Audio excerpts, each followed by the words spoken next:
Olá, jovens! Mais um dia, mais um vídeo do canal. E que dia é hoje? Pode ser terça, pode ser quinta, pode ser sábado e pode ser um dia qualquer. Pode ser octofeira, não sabemos. O que sabemos é que isso é um canal de YouTube. Então o que você faz?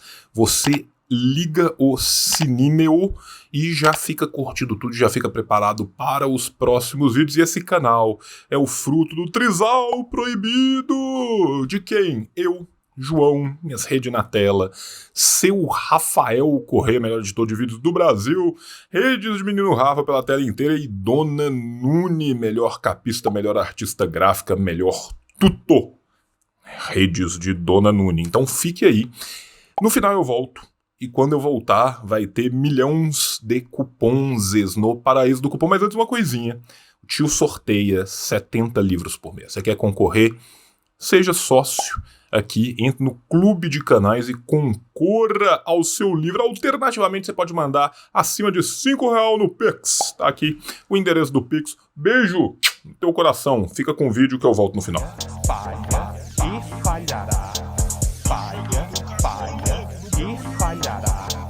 Falha, falha e falhará. Temos hoje, para esse programa 10 tão especial, a participação do João Carvalho, nosso querido amigo que é historiador, mestre em História Social pela USP, doutorando em História Social da Cultura pela UFMG, educador popular, militante comunista, membro do Law Development and Conflict Group da Universidade de Westminster e cofundador do podcast Revolution. Agradeço a presença, João, e vou jogar já uma questão aqui, ó. Explica pra gente como é que começou esse teu interesse pelo marxismo? Nossa, essa vai das antigas. É muito irônico que eu dei uma volta gigantesca até chegar onde eu tô, mas o meu primeiro contato direto com o marxismo foi quando eu estava no começo do segundo grau, que eu fui fazer uma carteirinha de estudante, porque na época a carteirinha de estudante era um bagulho muito importante. Você pagava meia no cinema, você tinha meia nas coisas, você tinha que apresentar, pegar o ônibus com meia também. E aí eu fui fazer a carteirinha de estudante e meu colégio não tinha negócio de fazer carteira de estudante, só tinha um grandão que era lá no Estadual Central. Aí eu fui lá no Estadual Central para fazer a carteirinha de estudante. Aí o cara começou a conversar comigo e tal, me entregou. E a minha carteirinha, eu tenho ela guardada em algum lugar. Se eu soubesse ia perguntar, eu tinha até separado ela. Ela tem uma foto do presidente Mao de todo o tamanho e falando os imperialistas são tigres de papel. E a propaganda maoísta na carteirinha era muito maior do que a carteirinha em si. Tinha uma fotinha minha cá num canto, assim, com um nome minúsculo, e era propaganda maoísta na carteirinha inteira, assim. E eu vi aquilo lá e falei assim, porra, cara, eu virei pro cara e falei assim, porra, como assim tigres de papel? E aí ele foi trocar ideia comigo e tal. Então eu acho que meu primeiro contato mesmo com o marxismo, assim, de uma forma mais direta e mais teórica, mais avançada, foi esse, né? Para além do que, tipo assim, do que, sei lá, em primeiro grau eu ouvi, né? Porque eu peguei, né? Queda da União Soviética, tal, tudo isso. Então você tem, né, aquele fantasma do anticomunismo que paira a sociedade como um todo, ouvi um pouco daqui, um dali, e foi isso. E aí a gente eu já mexia eu não mexia com o movimento estudantil, mas eu mexia com o movimento que tinha dentro do meu próprio colégio. Eu não conhecia o movimento estudantil para fora do muro do meu colégio, mas a gente tinha o nosso grupo dentro do colégio e tal. E o colégio tinha uma figura que era o líder social do colégio, e cada sala tinha a sua, e tinha o grupo desses líderes social que resolvia os problemas em geral da molecada do colégio. E aí, a partir daí, no segundo grau, eu fui começando a entrar, e aí, no terceiro grau, na faculdade de verdade, é que eu fui, né, me organizar de uma forma ou de outra, e aí vai uma vida inteira. Mas o meu primeiro contato direto foi esse contato da carteirinha, que foi super irônico, assim, que eu tenho essa carteira até hoje, e foi muito engraçado, assim, porque eu fui da forma mais consumista e rasteira do mundo, cara. Quando eu fui fazer a carteirinha, tudo que eu pensava era, eu quero pagar meia no busão e eu quero ir no cinema pagando meia. Foi só isso que eu tava pensando. E eu falei, pô, onde que vocês estão fazendo? Não, lá no Estadual Central é rapidão. Chega lá, cola lá, que a galera é gente boa pra caralho, tal, não sei o quê. E aí já entrei e já saí devidamente preparado para a Guerra Popular Prolongada. Foi esse o meu contato com o meu primeiro contato direto, assim, né? Aí depois, na faculdade, aí sim, né? Eu sou formado em História, né? Você não passa pelo curso de História sem estudar, mas você também não passa pelo curso de História sem estudar errado, né? Porque as pessoas têm uma visão muito deturpada do que é um curso de história, ou talvez elas tenham uma visão do que talvez já tenha sido 1 ou 2 departamentos de história no Brasil em algum momento durante a ditadura, e a pessoa acha que todo e qualquer curso de história depois é exata a mesma coisa. Então os caras acham que a gente entra lá, né, e a gente é recebido pelo secretário do Politburo, que vira e fala assim, olha, segunda-feira tem Marx 1, terça-feira você faz Engels 1, na quarta-feira você faz vertente roxaíta, tópicos em vertente roxaíta, né? Como se, tipo, se no curso de história fosse só a doutrinação marxista, aquela coisa. E não é, cara. Antes, pelo contrário, sabe? Assim, eu hoje em dia tô, né, ligado a um departamento onde eu provavelmente sou o cara do departamento que mais, né, estuda marxismo, tirando talvez meu próprio orientador, que nem é marxista, você entendeu? Então, assim, e boa parte do meu curso, eu fiz um curso com muito professor liberal, com professor conservador, sabe? Assim, eu acho que nossa academia como um todo, ela tem as costas viradas para a América Latina, né? E o peito aberto, virado para receber o que de pior a França consegue produzir. Então, assim, minha graduação não foi diferente da graduação de vocês. Muitos de vocês que estão fazendo história e pensam assim, porra, que decepção do caralho, né? Porque isso é uma coisa que eu acho que a internet, que os meios de comunicação, isso que vocês estão fazendo aqui no Desaforo, que a gente faz lá no Revolution, que tanta gente vem fazendo hoje, já facilita muito mais, né? Eu percebo, às vezes, que a minha geração, a geração do Vasilencas, talvez imagino também, a gente tinha um ímpeto grande pra caralho, uma burrice teórica, às vezes, assim, assustadora, era rudimento de rudimento, e quando a gente ia estudar, era com aquele xerocão horroroso, que aquilo passava de mão em mão. Se tivesse corona na nossa época, os comunistas todos tinham morrido de corona por causa dos xerox velhos que a gente usava para fazer as coisas. Mal tinha livro, mal tinha acesso, então às vezes era muito difícil até da gente conseguir isso.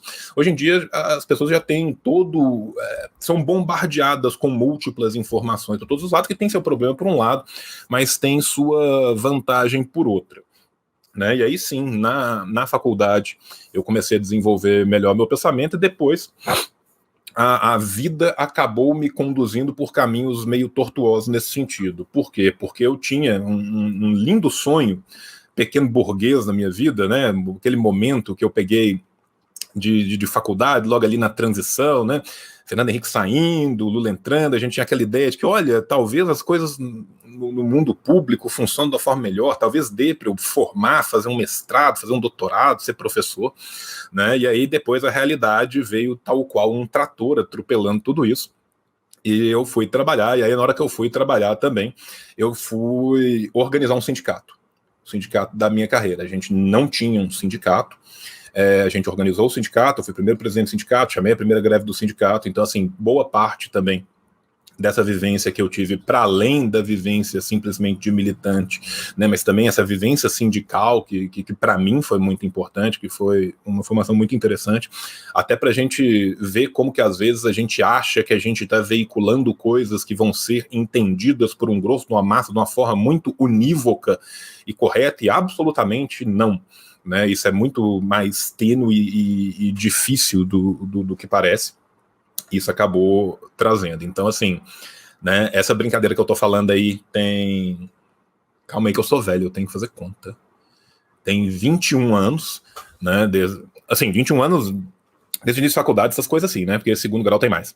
Mas é isso, então, assim, foi isso, foi assim que aconteceu, e ao longo desse longo percurso, eu fui me achando, fui achando meu lugar no movimento, fui estudando um pouco, com um pouco mais de profundidade, fui chegando em pontos que eu demorei muito a chegar em alguns, tive facilidade de chegar em outros, e aí fui construindo essa minha vivência. Mas tudo começou com essa maravilhosa carteirinha que me contou que os imperialistas são tigres de papel.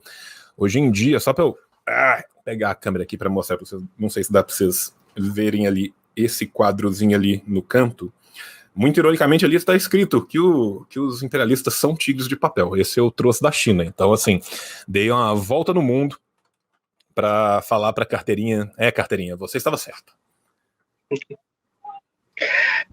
João, camarada João, assim, você se intitula maoísta atualmente, né? Ou estou enganado? É a tua vertente. Você está correto. Eu me intitulo maoísta porque, assim, eu acho que pensamento Mao Zedong não basta. Você quer que eu desenvolva mais sobre isso? Que eu super te interrompi, desculpa, não te deixei nem fazer a pergunta. Não, perdoa, Vasilés. A gente vai conversar sobre isso mais tempo, assim, mas o que eu te perguntar é porque, pelo que eu já te ouvi, você não tem uma rejeição em totum à China atual, né? Em totum não tenho, e vou te falar por que eu não tenho. Acho que a China atual é revisionista para um caralho? Acho. Acho que as coisas degringolaram loucamente de mal para cá? Acho. Acho a camarilha de dengue perniciosa e que fez um rio de merda que poderia ser muito melhor do que era? Acho.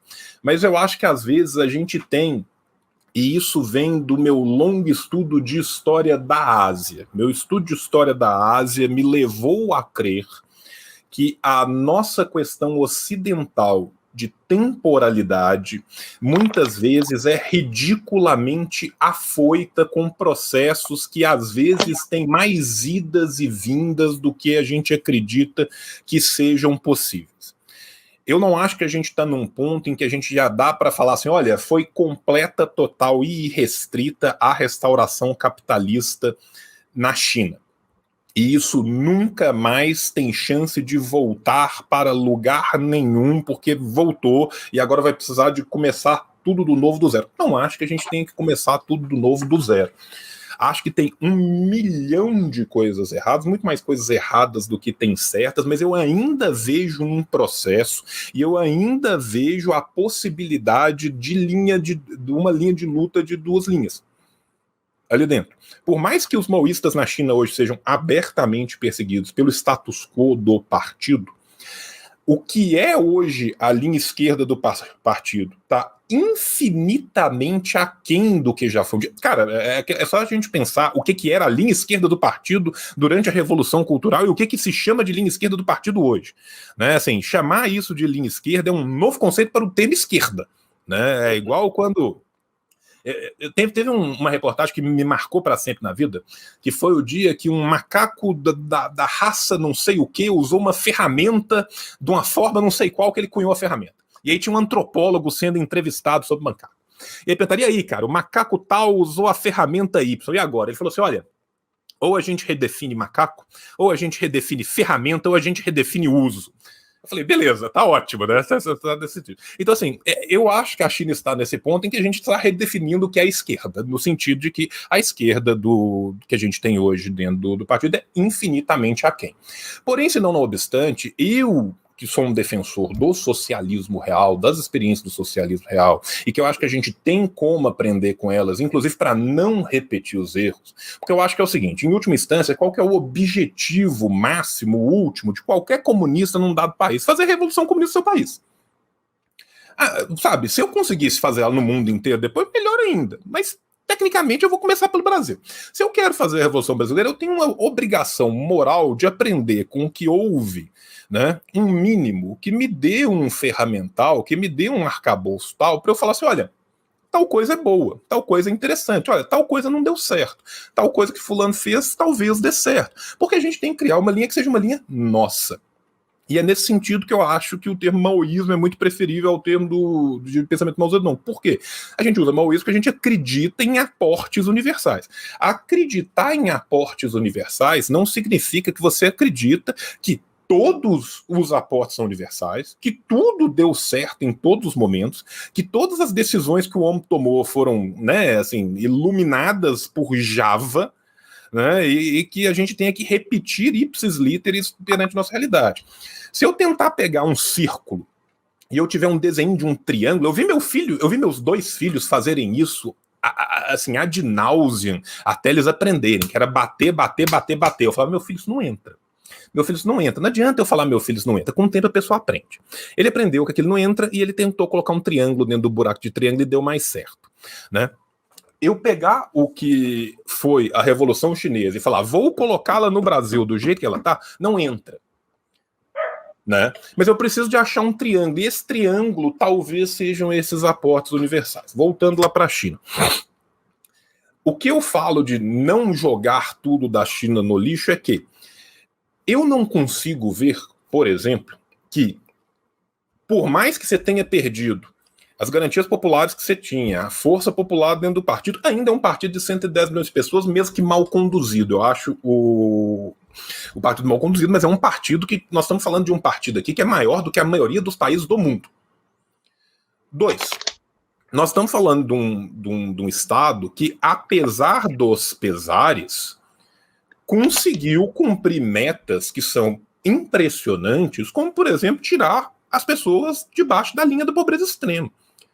O nosso país colocou pessoas embaixo da linha da pobreza extrema nos últimos 2 anos. E não foi uma, não foram 2, foram milhões. Da pobreza extrema foram 2 milhões. Só da pobreza aí passa de 14. Então, assim, algo ali está sendo feito de certo. Isso não significa que eu concorde com tudo que está sendo feito, nem que se um dia eu capitaneasse ou estivesse no grupo de vanguarda que tivesse, ou tivesse qualquer tipo de voz ativa em relação ao processo brasileiro, eu ia falar assim, olha, vamos fazer igual o dengue sim, vamos colocar uma tela de proteção na janela e vamos deixar tudo passar, porque não passa mosquito não, passa só sonhos. Né? Eu não consigo acreditar nisso, e eu acho que isso causou diversos problemas. Então, por exemplo, assim, quando a gente vê, por exemplo, o que está acontecendo com a Evergrande na China, a solução que o Estado está dando para o problema da Evergrande é muito legal, é muito boa, muito meritória, quanto mais se a gente for pensar o que vem sendo o status quo dos outros estados no mundo. Agora, a gente não pode esquecer que quem criou o problema da Evergrande foi o mesmo Estado que está solucionando ele. Segundo o Elias Jabbour, é a maior estatização desde a Revolução Russa. Assim. Eu não teria dados para confrontá-lo que não é. Tá? Então, assim, acredito de fato que seja. Né? Desde a Revolução Russa, assim, desde a União Soviética, né? Assim, desde a Revolução Russa como um todo, aí eu teria que parar e pensar.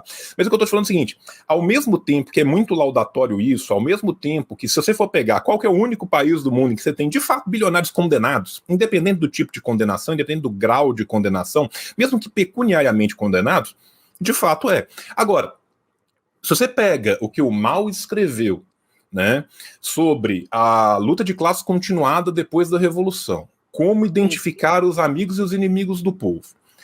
Você chegou num ponto ali porque aquilo foi esquecido. Você chega num ponto dos bilionários terem poder político dentro do partido em que, assim, não são classe para si ainda, ou por pouco, ou não são porque estão sendo taxados de não ser. Mas até que ponto essa liberdade que foi dada precisava de ser dada ou precisava de acontecer? Eu, particularmente, discordo. Eu acho mais ainda que não precisaria de se fazer com a Evergrande o que se fez se não houvesse uma Evergrande como existe. E ela foi criada precisamente por quê? Porque ali na década de 70, né, principalmente no final da década de 70, começo da década de 80, boa parte daquilo que era uma burguesia nacional foi insuflada pelo Estado para crescer para um caralho. Isso foi um processo. 2 questões, João, assim, interrelacionadas. Assim. Você não acha que é um erro fazer uma espécie de linha de continuidade que vai do Deng até ao Xi Jinping, como se não tivesse tido uma alteração de correlação de força interna ao partido?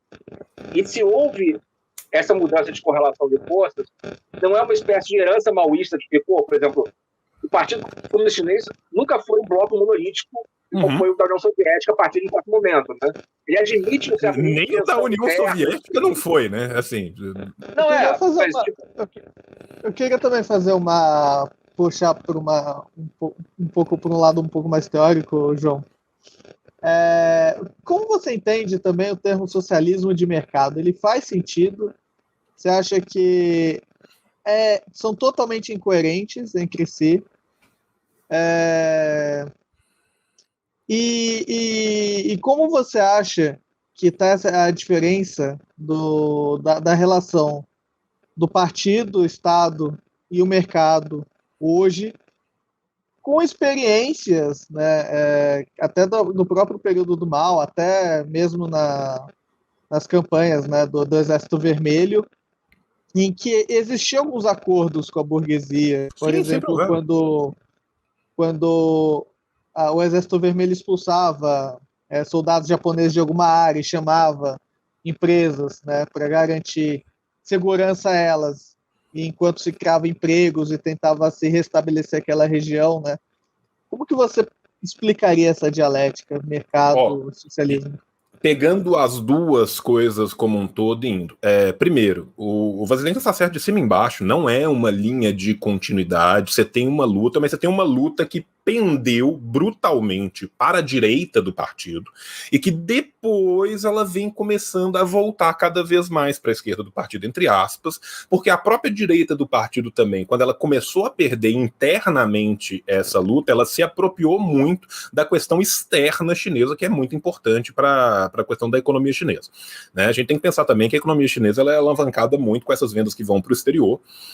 Né, você tem uma porcentagem gigantesca da economia chinesa que é dependente desse comércio, né, e que ao longo do tempo também, à medida que a linha bem mais à direita, e tem gente muito mais à direita do que o Deng, muito pior do que o Deng. Inclusive tem gente muito pior que o Deng que é presidente da China hoje. Né? Nós vamos chegar no Liu Keqiang, que é terrível. Mas assim, então isso não foi uma coisa unívoca, isso não foi assim, simplesmente, perdeu e acabou, ou tipo, se tirou tudo. Antes, pelo contrário, a própria linha, entre aspas, de esquerda da China hoje, do Partido Comunista Chinês, sempre que eu estou falando linha de esquerda, eu estou falando do Partido Comunista Chinês atual. Né? Vamos pensar na transição pós-Hu Jintao, então. Com o Xi. Mesmo que o Xi faz, é tentar salvaguardar isso como uma história de uma continuidade de uma luta de duas linhas. Em todo e qualquer discurso do Xi que você vê que foi um discurso histórico, que foi um discurso mais abrangente, ele fala o tempo todo que ele segue tanto as ideias de Mao como as ideias de Deng e também as contribuições que foram dadas a posteriori. Né? Então tem isso. Segundo, o que é chamado de linha direita do partido ali dentro, ele acabou migrando para esses setores, tanto que hoje quem comanda as relações exteriores da China, que é o presidente da China pela Constituição da China, é o Liu Keqiang. Liu Keqiang, gente, ele só não é neoliberal e liberal para um caralho porque ele nasceu na China e foi criado dentro do Partido Comunista Chinês. Se você for pensar as coisas que o Liu Keqiang defende e fala, e o que ele gostaria de fazer, e que ele perde dentro do partido, ele está muito à direita do Deng. Então você tem gente ali dentro de tudo quanto tem uma parte, né? Em relação ao que o Jess falou, tem uma coisa que é importante, que é, primeiro, o período que a gente ainda estava na guerra popular antinipônica, ele é um período muito sui generis, porque ali você teve uma necessidade de se trabalhar com o Kuomintang que fez com que as coisas funcionassem de uma forma muito mais leve do que muitas vezes gostaria o próprio Partido Comunista Chinês. Lembrando também que o próprio Mao, na década de 20, era a linha direita do Partido Comunista da China. Né? As pessoas às vezes se esquecem disso, mas assim, antes do Mao, né, e do grupo do Mao chegarem até o comando do Comitê Central do Partido Comunista da China, houve época em que Mao e o seu grupo eram considerados as pessoas à direita do partido. Né? E também, dentro da própria Revolução Cultural, existia muita gente à esquerda de Mao e do seu grupo. Então essas coisas são mais maleáveis do que às vezes a gente pensa, só que quando a gente vai estudar a história, ainda mais assim, muitas vezes, hoje em dia, está cada vez mais fácil, a gente tem cada vez mais aportes, a gente tem cada vez mais traduções para se estudar o que é a história do Partido Comunista Chinês, o que é a história contemporânea da China. As pessoas estão cada vez mais estudando mandarim vem sendo uma língua que vem sendo bem mais franqueada à esquerda brasileira como um todo do que ela já foi no passado. Então a qualidade do material que a gente vem tendo acesso, a qualidade dos estudos que a gente vem tendo acesso, a qualidade dos especialistas que a gente vem tendo acesso, hoje em dia você tem vários especialistas diferentes em China que você pode falar. A Mel, o Elias, não sei quem, tem o grupo dos meninos lá do Rio, tem tal. Então, assim, você tem livro publicado em todas as grandes editoras, você vai ter um livro sobre China, você tem cada vez mais material chegando, né? Mesmo as obras do Mao, né? Se a gente for pensar que a Publishing House de Pequim parou no volume 5 lá na década de 70 e poucos, foi 70 e tantos que saiu o volume 5, e ficou lá durante muito tempo. Volume 6, 7, 8, 9 e 10, que foram os que não entraram no volume 5, foi ser publicado depois pelos maoístas da Índia no final dos anos 90. Né? Então, assim, você tem todo esse gap, você tem essa dificuldade de fazer e tal. Aí, beleza. Vamos voltar aqui, né? E na Revolução Cultural, o Mao, não, quem tá falando aqui, o Lucas, tô lendo o chat aqui, perseguiu os direitistas. Perseguiu os direitistas sim, mas também perseguiu aquilo que eram considerados os desvios à esquerda. Porque a ideia da Revolução Cultural não era perseguir os direitistas. A ideia da Revolução Cultural era continuar a luta de classes para não se permitir que o revisionismo tomasse parte. E isso vai tanto para um lado quanto para o outro. Né? Quando o Mao fala o seu grande Dazibao, ele está falando ali tanto de um desvio para um lado quanto de um desvio para o outro. Eu não falei que o Mao era direitista. Eu falei que quando estava, por exemplo, na Guerra Civil Chinesa, 26, 28, mais ou menos, quando você tem a ideia de começar os ataques e os levantes nas cidades, o Mao ali foi contra, ele falou assim, ainda não tem tanta preparação para isso, nós vamos levar um capote. O Mao foi considerado pelos líderes que estavam à época na chefatura do Partido Comunista Chinês como a linha direita, porque ele não queria fazer isso. Tá? Então, assim, quando eu estou falando isso, considerar a linha direita, considerar a linha esquerda é uma coisa relacional. Eu tenho que entender quem está considerando para saber a direita do quê e a esquerda do quê. Então, isso é uma coisa mais tênue do que às vezes parece, porque às vezes a gente fala isso como se fosse assim, escrito em pedra. Né? Da mesma forma que esse termo direita e esquerda, quando a gente volta lá atrás e pensa o que era na própria França, quando a gente tem a Revolução Francesa dos Três Estados, a gente vai pensar quem que sentou à esquerda lá. Quem sentou à esquerda, tinham várias pessoas diferentes sentadas à esquerda que eram consideradas à esquerda, mas que tinham matizes diferentes dentro dela. Voltando à questão do... Bom, Oi. Só para complementar. Essa não é a grande herança do Mao, assim, uma concepção de partido leninista que permite um certo nível de tensionamento interno, que o Partido Soviético, por mais que tivesse, não admitia isso. Concordo. Eu acho que essa herança de Mao, ela continua. Como que isso foi acontecendo ao longo das depurações e depois do fato que com Deng surgindo o lado direito tomou uma força muito grande, isso mitigou muito o que era a esquerda do Mao. O que eu estou falando é o seguinte, vamos pensar que o Mao está aqui no meio, tinha o pessoal para um lado, tinha o pessoal para o outro. Quando o pessoal daqui toma, a nova esquerda está aqui, e a nova direita está para lá dele aqui. Então, essa esquerda que está aqui, ela está bem aquém dessa esquerda que estava aqui. Esse que é o meu ponto para mostrar como que isso se vai na continuidade.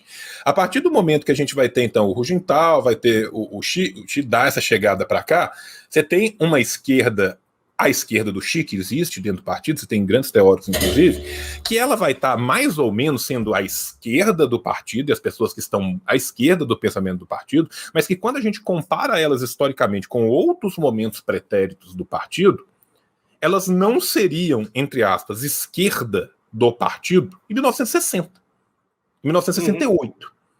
É esse que é meu ponto aqui, só para fazer essa correlação, para a gente entender essa dinâmica de forças e como que ela vai caminhando. Agora, se a gente tem com o Xi esse fenômeno, e vamos falar que aconteça depois do Xi um outro cara que vá mais à esquerda do Xi e volta. É isso que eu tô falando. Isso tem uma balança que vai indo e que vai vindo. O partido continua tendo as pessoas bem à direita, bem à esquerda, as pessoas que estão ali. Só que quem vai ter poder dentro desses grupos são diferenciados. E outra coisa, existe de fato aqueles que romperam com e que rompem e que voltam na ideia que deveria ter sido continuado lá atrás. Estes muitas vezes não conseguem sequer espaço dentro do partido. Né? Então, assim, isso também tem uma mudança que você teve no partido com o tempo, né? Bem como mudanças que tiveram com o tempo que foram permitindo de forma cada vez mais leniente, né, que a burguesia nacional, que se tornou uma grande burguesia nacional, que se tornou uma grande burguesia transnacional, fosse galgando esse espaço. Agora, quando chega num ponto em que eles estão quase se tornando uma classe para si, começando a pôr o pé na janta, aí o pau come. Que bom que este pau come, mas o que eu tô te falando é que nos meus sonhos mais dourados, este pau poderia ter comido muito mais antes. Muito melhor e antes do que ele comeu. Vou voltar na questão do socialismo de mercado.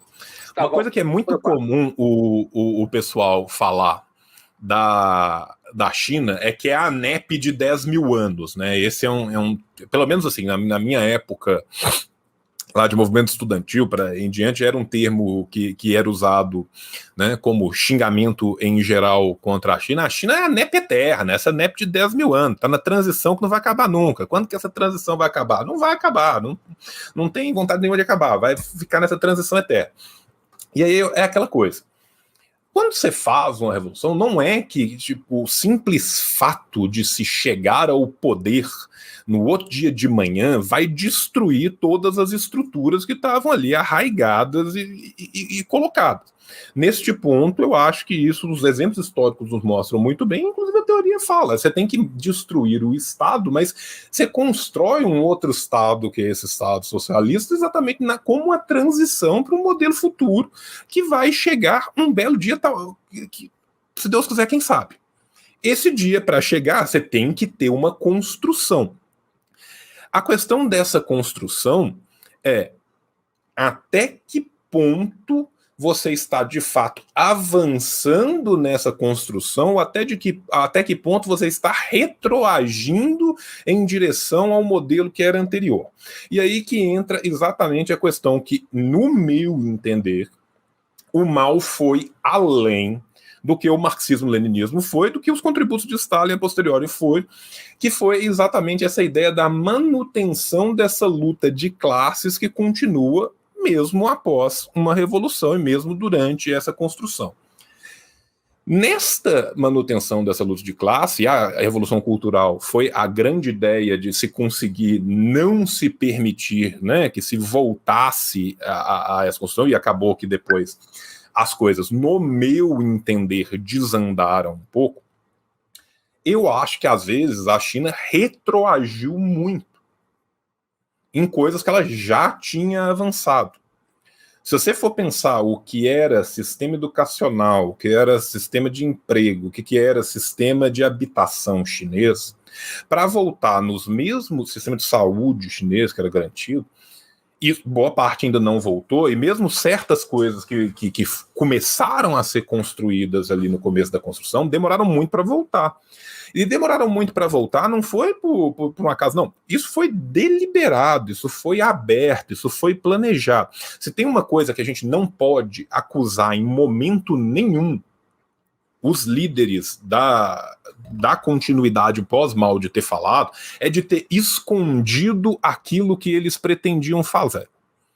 Isso não foi escondido, os planos eram muito abertos e muito claros, né? Falava-se claramente, olha, para que a gente possa, né, expandir aqui nossa economia do jeito que a gente pretende e tal, nós vamos ter que arrochar contra o nosso próprio trabalhador mesmo durante X anos. Fizeram. Não, agora já dá para começar a criar um arcabouço para chegar na sociedade moderadamente socialista, de bem-estar, não sei o que tal, com uma legislação trabalhista que protege o trabalhador até tal ano. Estão construindo. Vamos fazer tal coisa até o ano tal. Fizeram tal coisa até o ano tal. Então, assim, por mais que eu, né, quem sou eu na fila do pão? Esse que é o ponto, né? Mas estão me perguntando, eu estou respondendo. Por mais que eu ache que não precisava dar essa volta para trás que eu acho que deu, para ir avançando depois, tem algumas coisas que os indicadores mostram que estão avançando depois de recuar.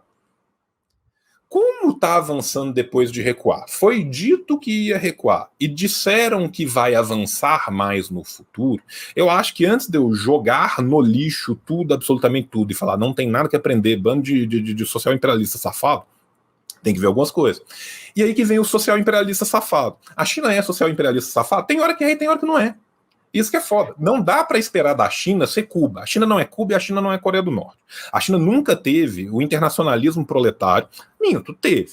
O que a China fez, por exemplo, pela África na década de 50, 60, foi muito grande, foi muito bonito e muito audaz, inclusive. Né? Mas, assim, a China não teve, historicamente, a vocação de internacionalismo proletário de ajudar que Cuba teve, ou mesmo que a Coreia do Norte tem com todos os seus problemas de ser minúsculo e estar passando por milhões de merdas ao mesmo tempo. Né? Isso nunca teve. Só que... Fala, brasileiro. Ô, João, eu quero aproveitar um pouco que você está falando disso, de como é que a gente analisa e verifica as experiências, né? Você, inclusive, recentemente editou aí as obras escolhidas de Stalin, que é outra figura polêmica também, como Mao. Até hoje, muito se debate aí sobre as reais contribuições desses líderes para a construção do comunismo. Você acha que isso dificulta que os movimentos atuais busquem aprender também com os acertos desses processos históricos, né? Como é que a gente apura as experiências mais interessantes, sem deixar de considerar esses processos tanto em sua totalidade, mas sem perder, né, as particularidades que podem ser mais interessantes aí? É aquela coisa, Mariana. Desculpa, vai lá, Vaslentas. Um pouquinho, João. Até que se complementa. Quais que vocês acham? Qual que você acha que foram os erros da revolução cultural que permitiram a ala direita, digamos assim, retomar o poder? Surgiu esse comentário aqui, alguém perguntou. Eu ia fazer e apareceu no chat também. Eu posso fazer uma emenda? Você falou do Pautorando. O dito Massacre da Paz Celestial foi o Pautorando? Nem existiu, mas eu vou chegar lá. Vamos por parte. Eu vou na Mari primeiro. Tem gente que fala isso muito melhor do que eu. Vou citá-lo. Né? Nesse ponto eu concordo com o Losurdo em gênero, número e grau. A gente não pode ser autofóbico. E eu acho que a autofobia é a chave para o fracasso. Eu acho que a partir do momento, né, assim, voltando lá atrásão, né, a gente vive desde sempre uma batalha pela nossa história, né, e os mortos só vão ter paz se a gente vencer. Então, assim, a batalha do discurso, a batalha ideológica da história, ela sempre foi muito grande, e não é de hoje. Não é de hoje. Marx e Engels sofreram com isso durante sua vida, sofreram com isso depois da sua morte. Depois deles, o Lenin sofreu com isso durante sua vida, sofreu com isso depois da sua morte. Stalin, então, nem se fala, Mao, então, não se fala e tudo mais. Eu acho que a gente tem que evitar a autofobia, né? Eu acho que evitar a autofobia não é simplesmente assim, tudo que os caras fizeram em qualquer momento foram decisões acertadíssimas, corretíssimas e tem que bater palma para tudo. Não, isso é um outro erro, que é o erro diametralmente oposto, que é simplesmente, né, você abraçar qualquer coisa sem ter nem noção do que aconteceu, né? Mas a gente tem que ter autocrítica sem autofobia, né? A gente tem que entender as experiências históricas no que elas foram e com seus erros e com seus acertos. E muitas vezes, quando a própria esquerda, e aí principalmente a esquerda mais liberal, mas muitas vezes também a esquerda revolucionária, compra o discurso liberal, compra o discurso da mídia do capitalismo como um todo, como se ele fosse completamente válido, né? E assim, esquerda liberal, então eu nem entro no mérito, porque não existe mérito ali. Mas eu acho que nós, da esquerda revolucionária, a gente tem que ter muito cuidado com isso, sabe? Então, por exemplo, assim, às vezes as pessoas sequer estudam uma experiência, porque já ouviram falar milhões de coisas da experiência, ouviram falar, nunca leram, não leram um discurso da pessoa, nunca leram um livro sério, nunca leram 3 livros diferentes, 3 autores, um de um campo, um do outro, um acadêmico qualquer, só para ver o que eles falam. Não, simplesmente não estuda porque não existe, né? Então, por exemplo, eu publiquei um livro que é um livro sobre a experiência na Indochina. Aí lá a gente fala de Laos, fala de Vietnã e fala de Camboja.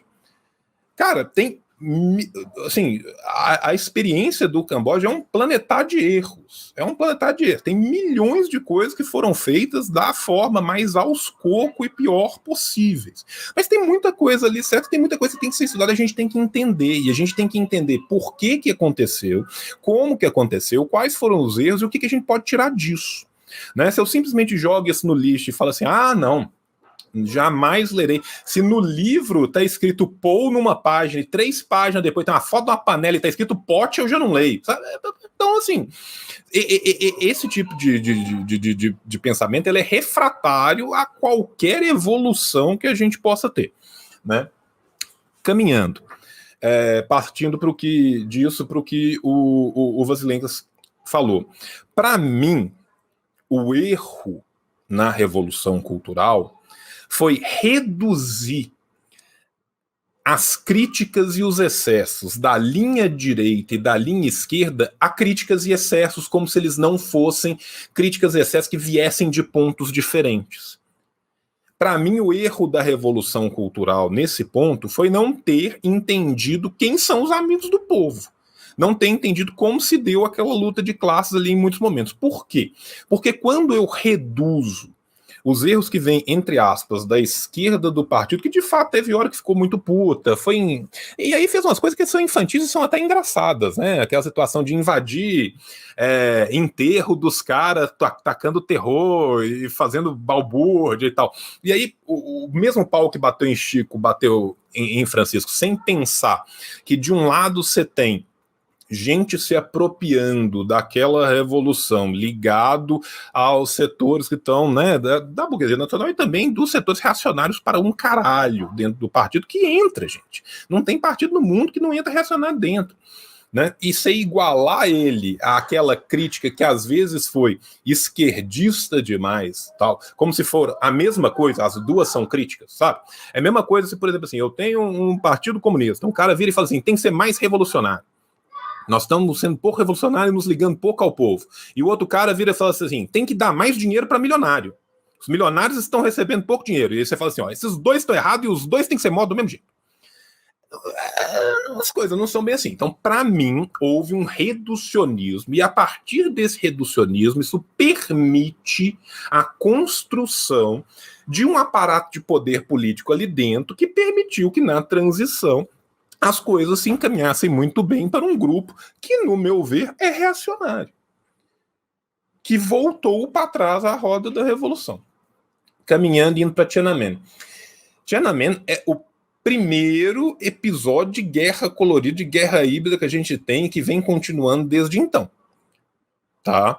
Você tem relatos, e aí não sou eu falando. Gente, na revista Ópera em português, o Red York, grande amigo meu que está aqui, camarada, colocou um texto que é espetacular mesmo do Red Sails, mas tem um texto tão espetacular quanto tem uma sequência de textos que está na revista Ópera. Eu gosto muito dos meninos da revista Ópera, um beijo pro Pedro, né?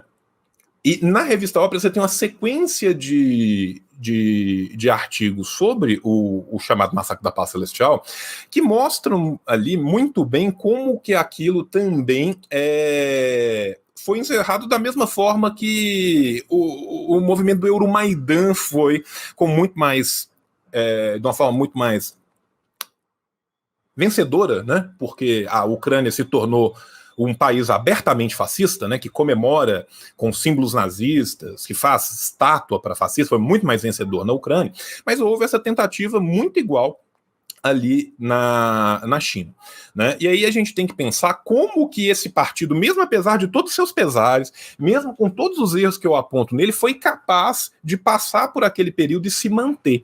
Tem alguns momentos que eu acho que são bem simbólicos, apesar dos erros que eu enxergo neles. E assim, bicho, quem sou eu na fila do pão para falar os erros e os acertos do Partido Comunista Chinês?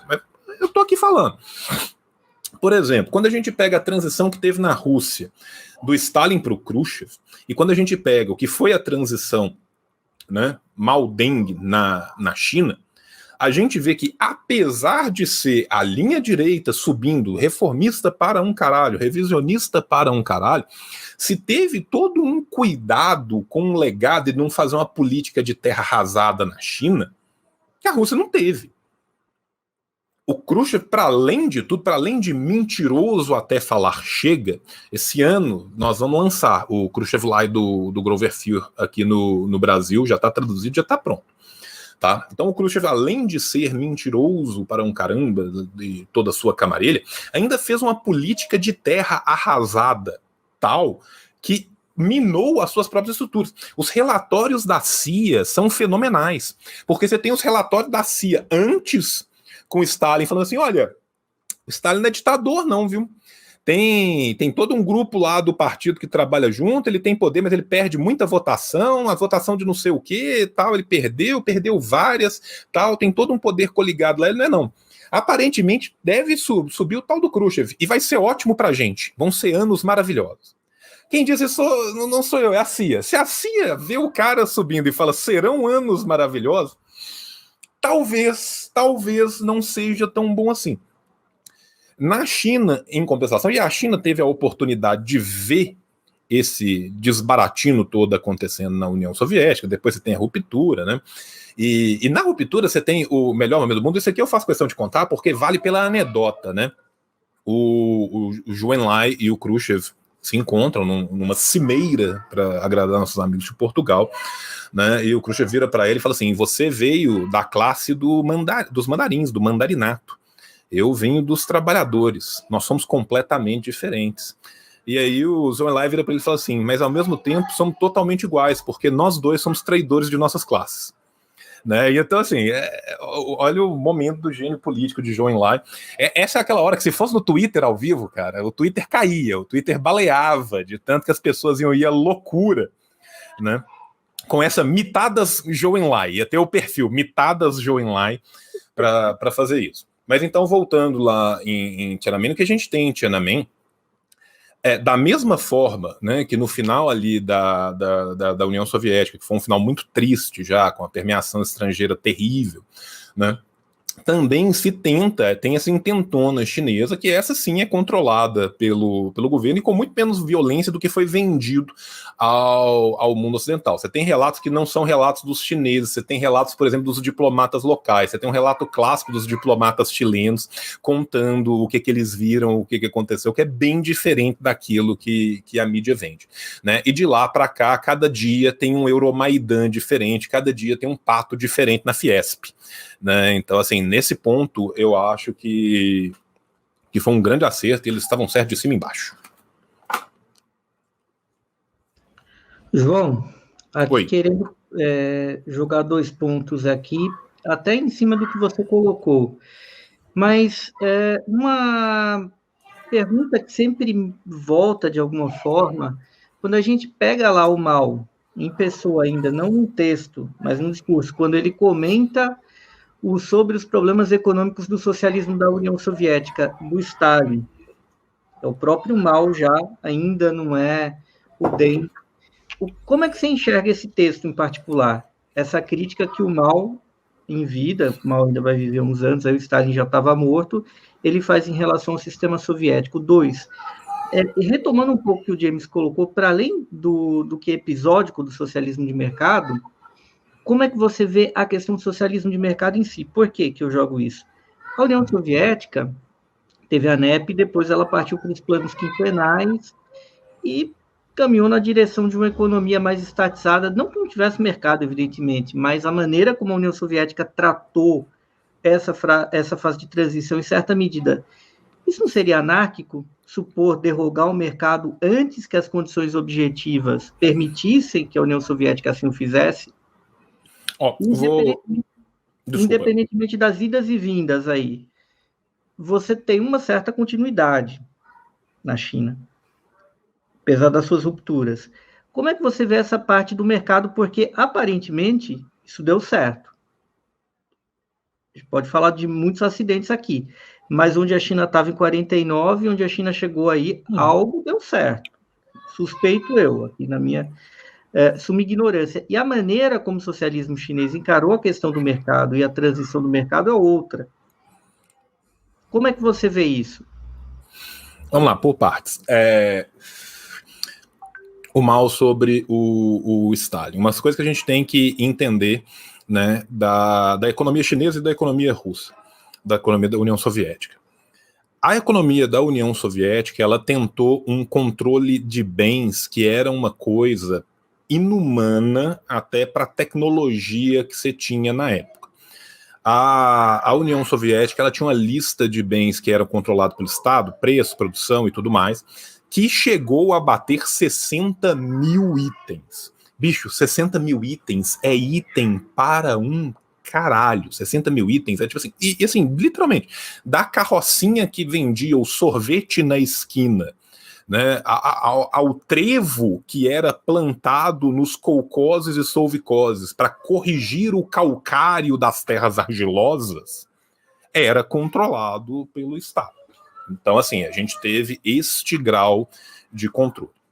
O Mao, quando ele faz a crítica dele, é uma época em que a China, apesar de estar no seu auge desses produtos controlados, tinha 600. Então a China nunca tentou fazer exatamente aquilo que a economia soviética tentou fazer.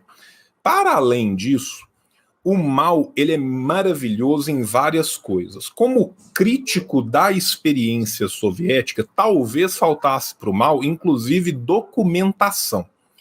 Boa parte dessa documentação, desses planos econômicos, dessa forma como foi a vida diária, o controle, ela surgiu para nós que estudamos em relação à União Soviética depois da abertura dos arquivos. Estes textos em russo, os grandes historiadores russos que trabalham com ele, no meu livro do Stalin tem 6 páginas de bibliografia que está falando desses textos, são textos todos depois da abertura do arquivo. Eu não sei te falar até que ponto a inteligência estatal chinesa tinha a noção completa e plena disso, para além do fato de saber que existia um controle gigantesco e absurdo que absorvia uma estrutura gigantesca e absurda que a União Soviética tinha capacidade de fazer e que a China não tinha. Porque você também tem essa outra questão, que é a capacidade de fazer alguma coisa ou não. Porque quando eu chego ali no final da década de 50, a Revolução Chinesa acabou de terminar e está começando a sua construção. A Revolução Soviética já tem 30 anos de construção, uma guerra mundial nas costas, e já se catapultou do que era para o que chegou. Inclusive, se a gente for pensar que são modos muito diferentes, mas são os 2 crescimentos econômicos exponenciais, gigantescos, absurdos, inalcançáveis por nenhum outro lugar, que aconteceram ao longo do século XX. Você não vai ter nenhum crescimento maior do que a Rússia teve, do que ela era antes da Revolução, do que ela é depois da Segunda Guerra, e do que a China teve, do que ela era quando ela se tornou China de verdade, né, e o que ela vai chegar hoje. Tudo bem, vai chegar mais além ainda, mas do que ela já chegou ali no final do século XX. Então, assim, eu acho que primeiro tem a questão do modo como as coisas foram herdadas.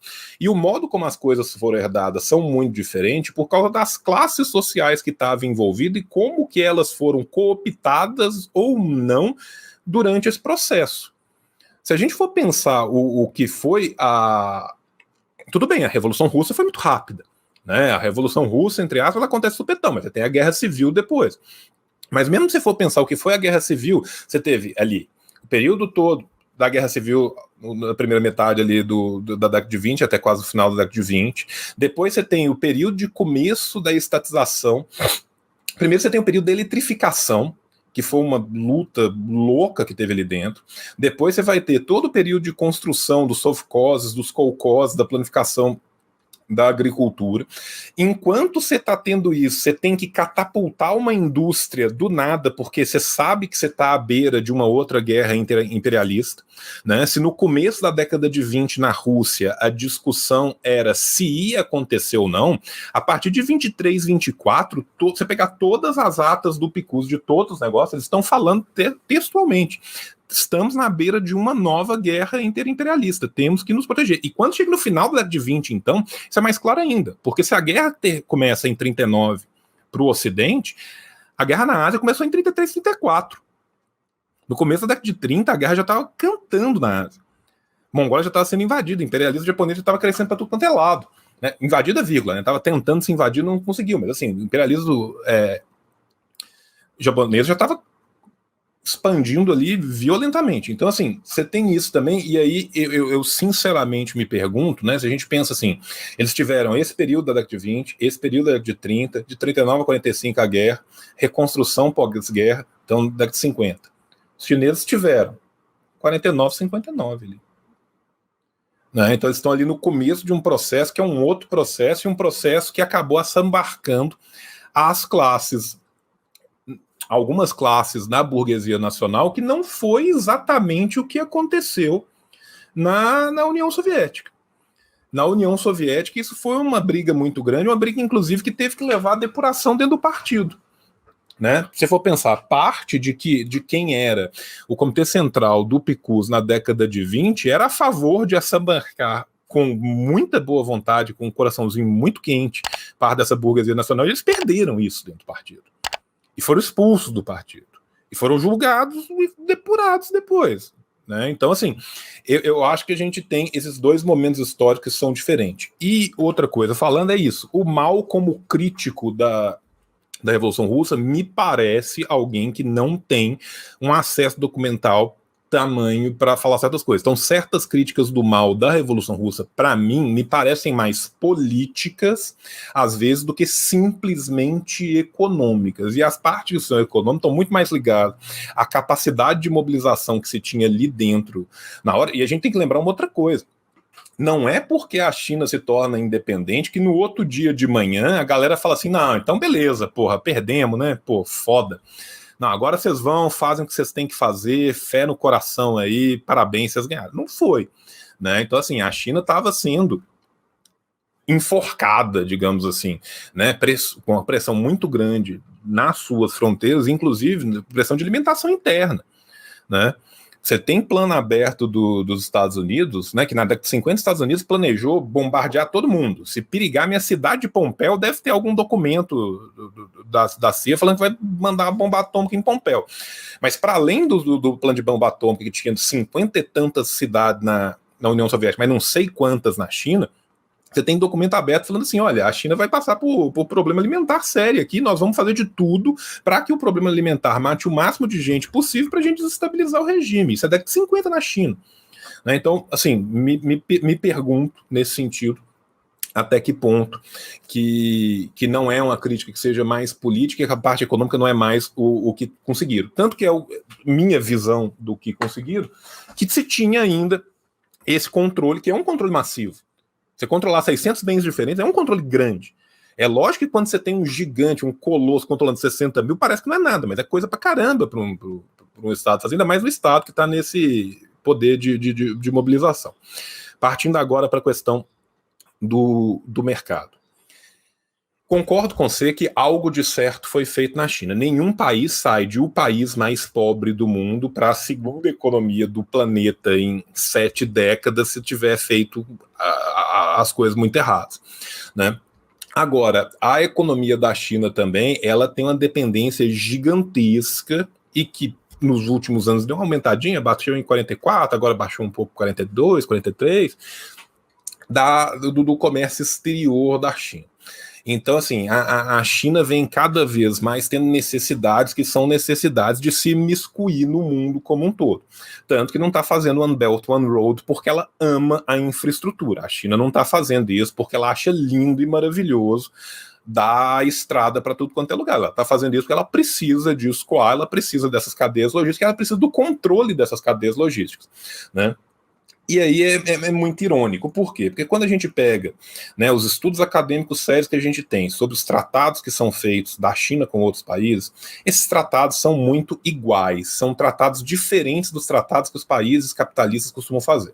Os países capitalistas costumam mandar, né, tecnologia de terceira geração e num preço exorbitante, a China costuma mandar, de fato, uma tecnologia de ponta, costuma permitir que haja um desenvolvimento coevo da tecnologia, que haja transferência, tudo mais. Só que a China faz isso no quê? Nos limites do arcabouço jurídico local. Eu sou um rábula, o Hugo é advogado, sabe 10 vezes melhor do que eu, tanto que isso pode ser pernicioso. De que forma que isso é pernicioso? Vamos pegar o Brasil. Vamos pegar o Brasil tem no Maranhão um porto chinês gigantesco sendo construído. Este porto, ele corta um pedaço de uma aldeia indígena e vai jogar os seus detritos no rio que passa pela aldeia indígena. Só que essa aldeia não está demarcada. Então, se a gente for pegar a letra fria da lei, não tem absolutamente nada de errado sendo feito. Você tem mineração chinesa no sul do país que os detritos também passam na porta da aldeia dos indígenas. Só que, teoricamente, numa quantidade tal que não vai necessariamente matar todo mundo que olhar para eles, vai só matar os peixes e o modo de vida daquelas pessoas. Então, assim, é aquela coisa. Fica tênue ali. Vou voltar porque eu parti para um outro ponto e não te respondi a sua pergunta-chave, que é a questão do mercado. Eu, particularmente, concordo com você e acho que o salto que a Rússia deu, muito provavelmente foi um salto muito maior do que as pernas e o carro ficou na frente do boi. Acho que aquilo podia ter sido feito de uma outra forma. Agora, de qual forma? Eu acho que aquilo podia ter sido feito de uma forma que não precisava necessariamente de ter os 60 mil produtos como tinha, mas provavelmente os 600 ou os 6 mil que não teve iam ser necessários sim para se conseguir coligar alguns elementos que de fato seriam progressistas que poderiam ser usados nessa expansão de uma transição, só que sem permitir necessariamente depois que eles se catapultassem a uma classe para se tomassem o governo a posteriori. Neste sentido, eu acho que o mal está muito certo. E eu volto novamente na questão da visão de luta de classe que se acontece depois de uma revolução.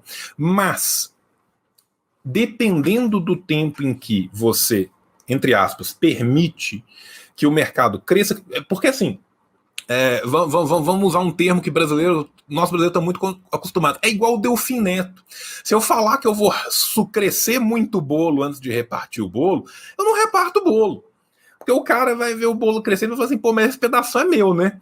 Então, assim, tem essa parte que também é complicado. Como que você vai levar isso a um meio termo ideal?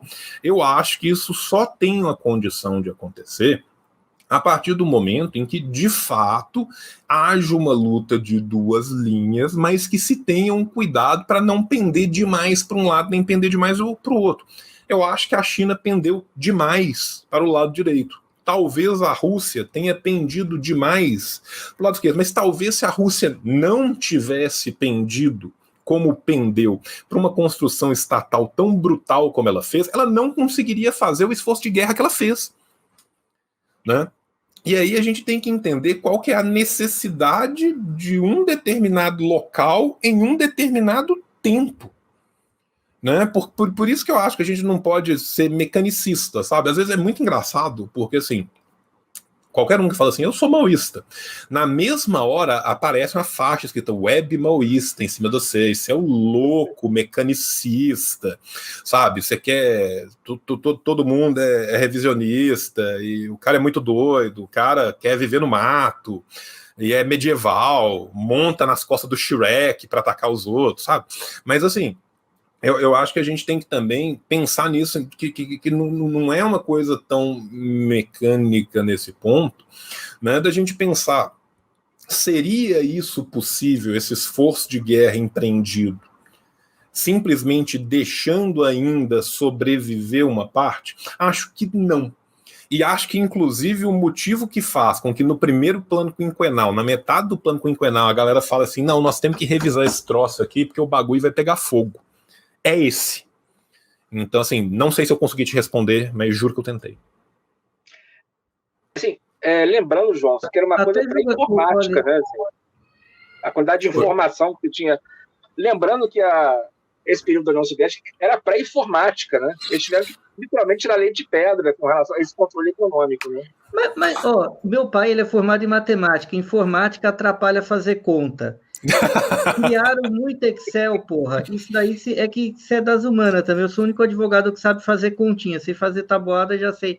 Ó, muito computador atrapalha. Os caras chegaram lá na Lua com muito menos que isso. Os hindus lá já calcularam, não tinha nem número, nem algarismo. Os caras conseguiram calcular a idade da Terra meio que correta. Então, muito perequetê na matemática atrapalha.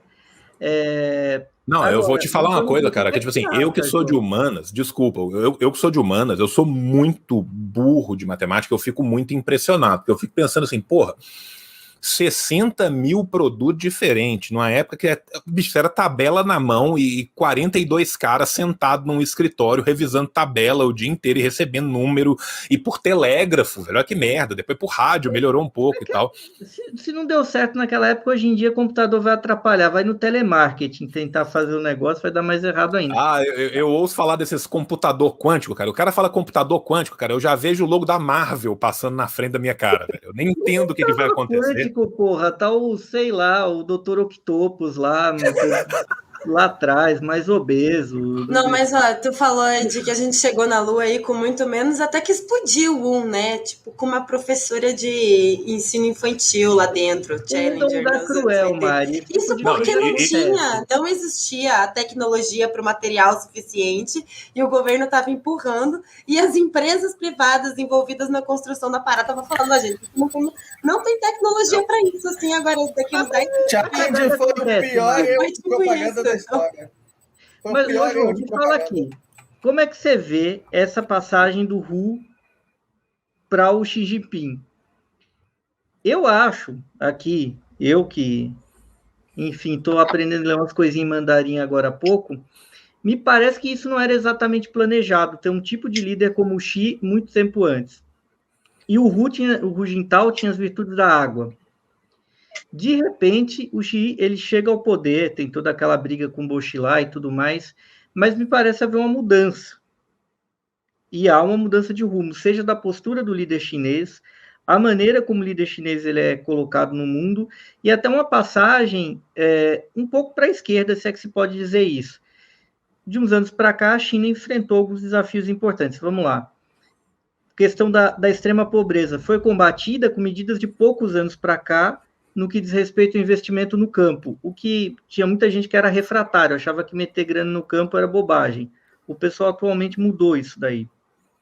E houve efeitos.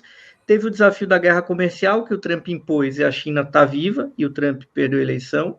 E a outra foi a pandemia, que muita gente cruzou os dedos, dizendo aí que ia ser a Chernobyl do Xi Jinping, não aconteceu também. Na verdade, se a gente olhar os números, eles saíram muito bem e estão dominando uma série de tecnologias-chave. Até que ponto o Xi, a figura do Xi, que aí é um príncipe, né? O pai do Xi teve uma importância muito grande na Revolução e depois como alguém, inclusive, que foi rebaixado pela Revolução Cultural, depois Sim. teve importância construindo Shenzhen. Como é que você vê o Xi? Eu acho o Xi Jinping o líder político mais habilidoso que a gente tem hoje capitaneando algum país. Acho ele extremamente habilidoso e acho que ele consegue ideologicamente flertar com todos. Né? Os discursos do Xi, que eu acredito que sejam de fato do Xi, eles são absurdamente bem escritos para qualquer um dos lados achar, falar assim, agora ele está nos defendendo, agora ele está nos defendendo. Às vezes a chegar no ponto de, tipo assim, num parágrafo ele fala uma coisa que você fala assim, porra, isso é mal puro. 2 parágrafos para baixo ele fala uma coisa que o cara fala, porra, isso é dengue puro, sabe? Então assim, o cara que é fã do dengue fica aqui, o cara que é fã do mal fica aqui, ou o cara que tá olhando mal fica puto. Mas ainda assim, o Xi tem uma habilidade política gigantesca. Agora, o Xi, ele não chegou dando pancada só. O Xi cresceu dentro do partido, mas cresceu dentro do partido também, abrindo flancos para que aqueles por qual ele estava sendo ultrapassado pudessem ter um lugar aonde viver. Né? Tanto é que você tem um cara igual o Liu Keqiang, responsável por relações exteriores na presidência da China. Né? Então, assim, a gente tem que entender que o Xi, além de tudo, é um excelente conciliador dentro do próprio Partido Comunista Chinês. Caso não fosse, né, ele não se manteria da forma que ele vem se mantendo, com a qualidade que ele vem se mantendo e passando por tudo que ele passou. Agora, ele também passa por tudo que ele passou por causa das construções que vieram antes, né? Então, assim, o Xi, ele recebeu algo muito avançado para ele colher certos frutos que foram possíveis. Então, quando a gente pensa, né, a questão da eliminação da pobreza extrema, né, vamos pensar, eu sei que minha câmera está invertida, então fica péssimo de ver, né, o mapinha da China, né, você tem desse lado de cá. Eu estou tentando pensar invertido para fazer aqui, né, as zonas exclusivas, tal, o lugar que está mais desenvolvido. E aqui, nesse canto, aqui no Alto Xinjiang, Mongólia Interior, tal, aqui a parte que está mais para trás, digamos assim, né? Essa versão de capitais que se fez do que era mais desenvolvido da China para os lugares que eram menos desenvolvidos da China, também se deu ao mesmo tempo em que se empoderou muito mais boa parte das empresas chinesas, por mais que sejam controlados pelo Estado, a fazer cada vez mais ações mais agressivas no exterior. E aí eu não estou falando simplesmente das inversões que são feitas, né, em questão de capital produtivo. Eu não estou falando de ir para um lugar e fazer uma obra. Eu estou falando de a quantidade de assets, a quantidade de hostile takeovers, a quantidade de capital chinês que foi entrando nos outros sistemas ao mesmo tempo que foi sendo dispareado a moeda da China do dólar, o que permite um controle interno que não é todo país que tem, né? Se a gente voltar um pouco mais para trás e for pensar o que foi a crise do subprime, na crise do subprime, o que a China fez? A China usou em 3 anos mais concreto dentro da China que a humanidade usou no século. Pensa o grau que isso significa. Então, assim, o fato da China ter começado desde o final da década de 70, começo da década de 80, a investir pesado em tecnologia, é o que permite a China agora estar capitaneando a revolução do 5G e já pensando em 6G. É o que permite a China não só construir uma cidade gigantesca, sabe? Então, por exemplo, assim, eu esqueci agora o nome do aeroporto, daqui a pouco eu vou lembrar. Mas, assim, a China está construindo cidades que vão ser, de fato, totalmente habitadas pela estrutura que estão construindo em 2070. A China já não está mais planejando 5 anos, 10 anos. A China está olhando 50 anos para frente para fazer as suas construções. Por que ela está fazendo isso? Exatamente para sobreviver a essas coisas. Por quê? Porque ela está inserida num sistema que é global e que é capitalista. Então ela precisa de sobreviver internamente e precisa de sobreviver externamente. Tanto que agora que ela tem esse parque gigantesco dentro dela, ela está investindo para fora. A China vai ligar o mundo inteiro. Por que a China vai ligar o mundo inteiro? Porque essa economia dela só vai se manter com o grau que ela é atrelada a esse comércio exterior se ela conseguir exportar esses capitais para fora, né? E aí, nesse ponto, muitas vezes está sendo feito, nesse tipo de parceria que eu falei, que ao primeiro olhar é uma parceria completamente correta, estão dando tecnologia de ponta. Porra, o único país que fechou direto com a China 5G aqui foi a Bolívia. Você tem cientista boliviano desenvolvendo junto com os caras nas universidades dos caras lá. Qual país capitalista teria uma tecnologia de ponta e viraria para Bolívia e fala assim, vem para cá para desenvolver comigo? Não tem. Porém, se não obstante, na hora que você vai ver o que são as construções, as mineradoras, os parques que estão sendo construídos, você tem esse problema, que é qual o problema? Que é usar e abusar do próprio arcabouço legal interno. Por quê? Porque a Constituição chinesa não permite que você faça acordos desiguais, nem que você abuse da legislação dos outros. Mas ela não diz nada se a legislação dos outros for desigual. Entende? E é nesse ponto, por exemplo, que você tem toda uma ala do partido que perdeu um poder internamente, né? Tanto que você está vendo o que está acontecendo. O salário do trabalhador chinês vem aumentando qualitativamente bastante nos últimos tempos, né? A educação, que ainda é muito, muito, muito difícil na China, o acesso total e restrito à educação já melhorou muito, né? acesso à saúde os preços se popularizaram bastante. Então, assim, você tem essas melhorias que estão sendo construídas e que eles falam lá. Você pega o 19º Congresso do Partido, os caras estão falando lá, vamos construir uma sociedade socialista moderadamente próspera até 2049. Entendemos por sociedade capitalista, socialista moderadamente próspera, uma sociedade cujos índices tal vão ser iguais ou maiores aos dos países do primeiro mundo. Essa é a ideia da China fazer isso para dentro. Isso é o que o Xi está defendendo. O Xi está vendendo o peixe dele internamente ali na China, mas ao mesmo tempo ele entende que esse partido que cresceu esse tanto, essa China que cresceu esse tanto, precisa desse hub multimodal global para poder se inserir e está fazendo, né? E aí, assim, para além disso, tem umas coisas que são muito irônicas, né? Por exemplo, assim, os gastos militares da China subiram. Os gastos militares da China hoje são na faixa, acho que 200 bilhões de dólares, alguma coisa assim, por ano, né? Aí fizeram uma tabela e o New York Times estava chorando que os gastos da China são quase 3 vezes maiores que os da Inglaterra. Gente, a Inglaterra é uma ilhota desse tamanho. Né? O gasto norte-americano, ele é tipo 10 vezes maior que o da China. Né? Bicho, como assim a Inglaterra tem este gasto militar que ela tem, sabe? Tipo assim, por quê? Porque os galeses são muito perigosos. O dia que o pessoal no país de Gales acordar, a Inglaterra tá fodida. Então, assim, a gente vê como que tem essas desigualdades e também a gente cobra de uma forma muito diferente, né? Porque a gente está tão acostumado à miséria completa, total e recorrente que é o capitalismo, dia sim e dia também, que a gente já deixou de cobrar deles qualquer senso de realidade, de verdade, veleidade no tratamento com as coisas. Então tem esses pontos que eu acho que também precisam ser levados em consideração. Ju, eu vi esse gráfico que você estava falando dos gastos militares recentes, até a escala do negócio fica distorcida, porque não tem nada que se aproxima assim dos Estados Unidos.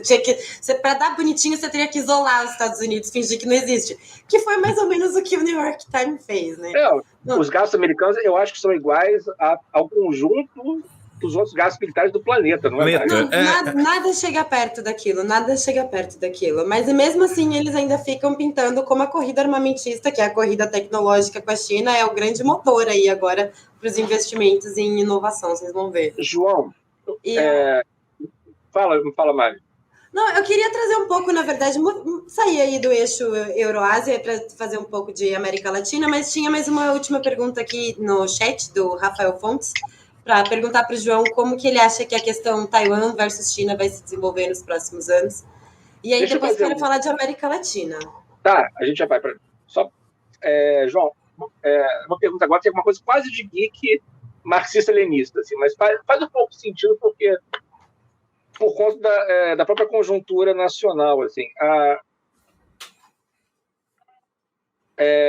o movimento marxista-leninista, né, que criticou o 20º Congresso, ele se dividiu na década de 70 entre a linha albanesa lá do Roger e a linha do Mao, né? Hoje no Brasil a gente tem a UP, que eu acho que ainda é uma organização de linha rodiaísta, tem uma organização mundial deles, assim. O que você acha? Assim, o Roger tinha razão nas críticas à China, assim, que ele fez pós-78? Então, algumas delas não são tão erradas assim, não, mas assim, eu discordo de boa parte. Eu acho que o Roger às vezes é muito dogmático. Eu acho o Roger às vezes muito dogmático.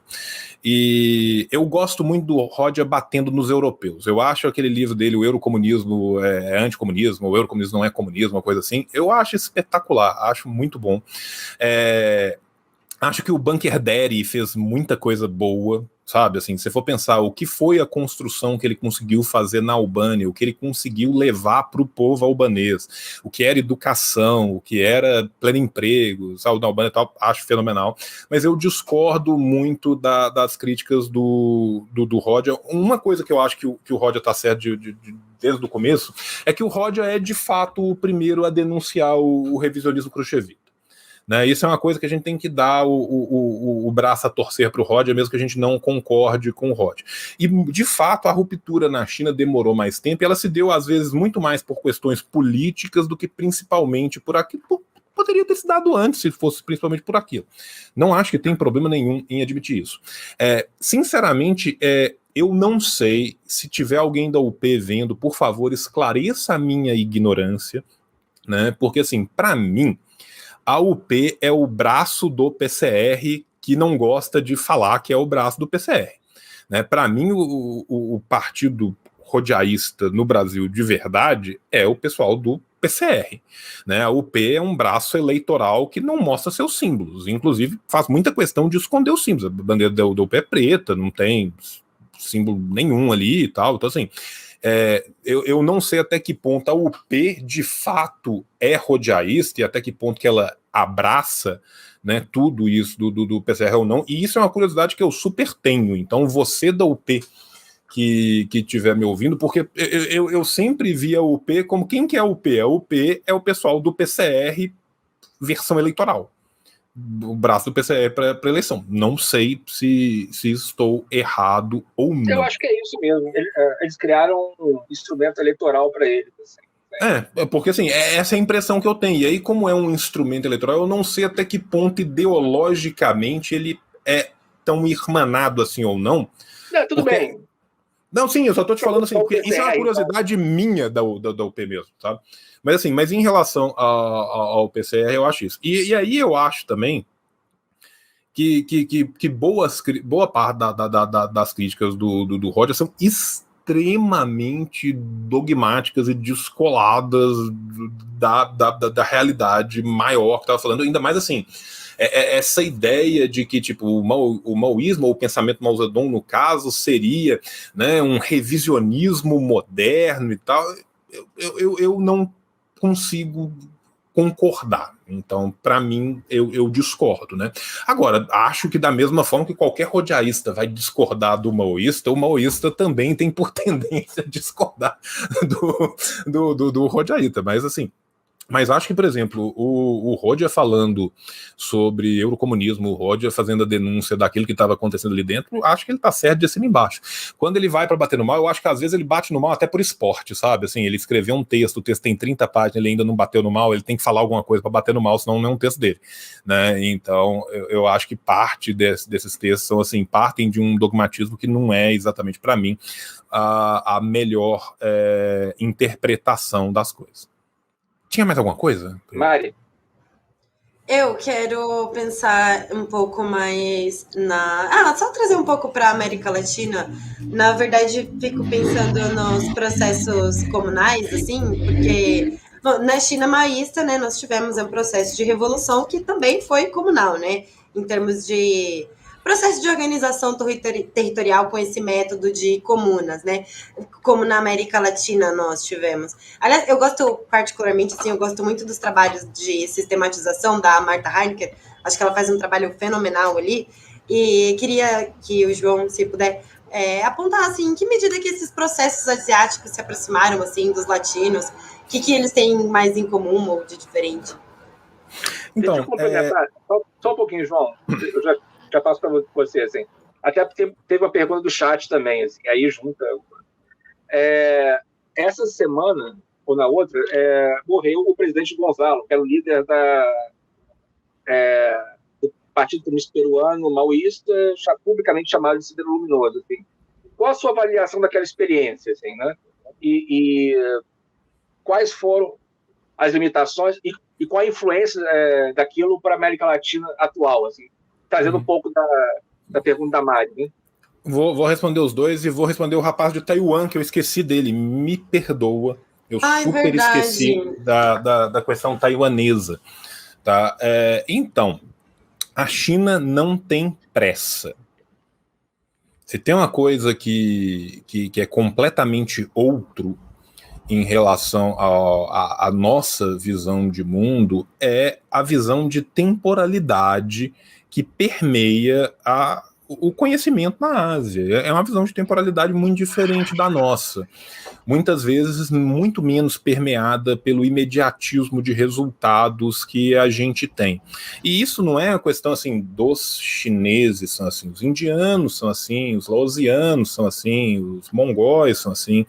Isso é muito comum, né, dentro do pensamento asiático, essa ideia de uma temporalidade outra, né?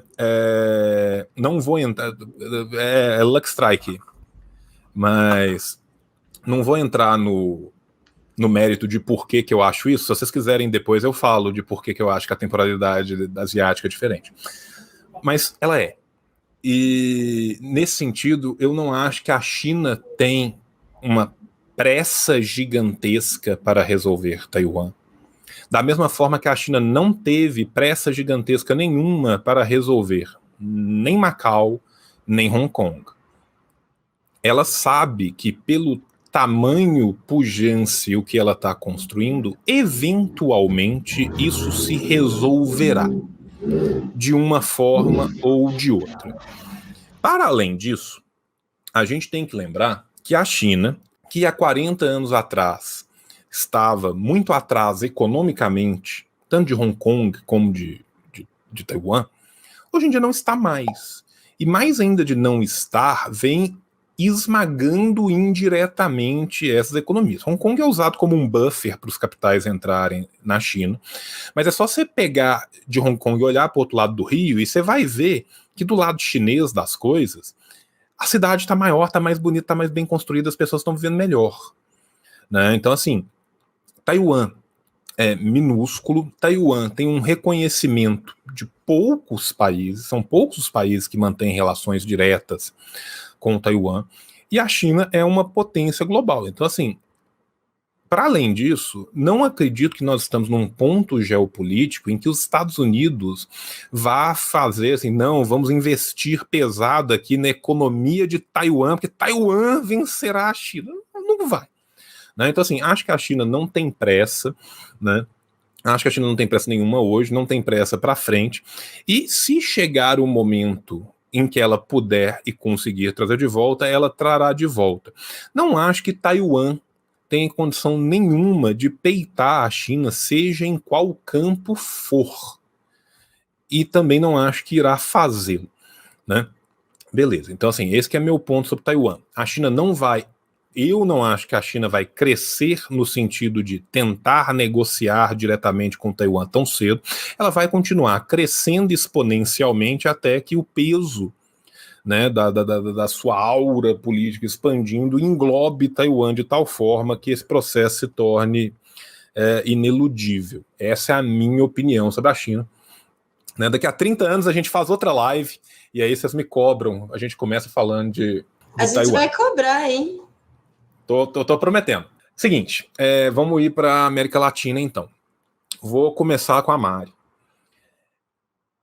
As experiências da América Latina muitas vezes são diferentes das experiências asiáticas, porque as experiências asiáticas acabam por envolver um caudal étnico que na América Latina foi trucidado.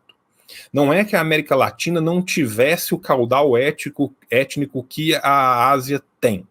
Mas muitas vezes na América Latina, até por a gente ter passado por essa primeira fase do colonialismo, que foi uma fase de uma brutalidade contra os povos autóctones, né, diferenciada do que foi a brutalidade contra os povos autóctones da Ásia, né, muitas vezes não sobraram tanto um mapa étnico tão diferenciado e grande como às vezes sobrou na China. Então você pensa o seguinte, a China é de maioria Han, mas são 54 etnias. Tudo bem, são 90% de Han, quase 92%.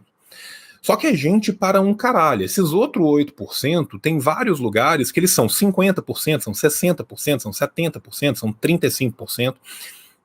E num lugar que vai ter, além desses 35% e os 30% de Han, outras 27 etnias diferentes. Você chega na Indochina, no que era chamado de Indochina, as coisas são ainda mais brutais, porque é um espaço menor, com um número de etnias às vezes até maior. Então, assim, isso forçou muitas vezes que essas comunidades que se formassem fossem comunidades interétnicas, que às vezes na América Latina a gente acaba formando certas comunidades que são de uma mesma etnia ou muito próximas dentro desse grupo, que torna essa relação diferente. Ao mesmo tempo que isso torna diferente, o próprio fato do colonialismo, como ocorreu aqui e lá, torna ela mais próxima. Por quê? Porque em ambos os lugares foram destruídas pelas estruturas coloniais as estruturas anteriores de acumulação de riquezas e de circulação de riquezas, mas foram mantidas as estruturas mínimas de sobrevivência. Então, quando eu penso, por exemplo, e aí eu vou pegar um exemplo do Peru para já passar para perto do Vasilencas. Quando eu penso, por exemplo, no interior do Peru, e eu penso que foi o gomonalismo no Peru, o comunalismo no Peru, ele forçava trabalhadores que muitas vezes eram intermitentes ou que eram,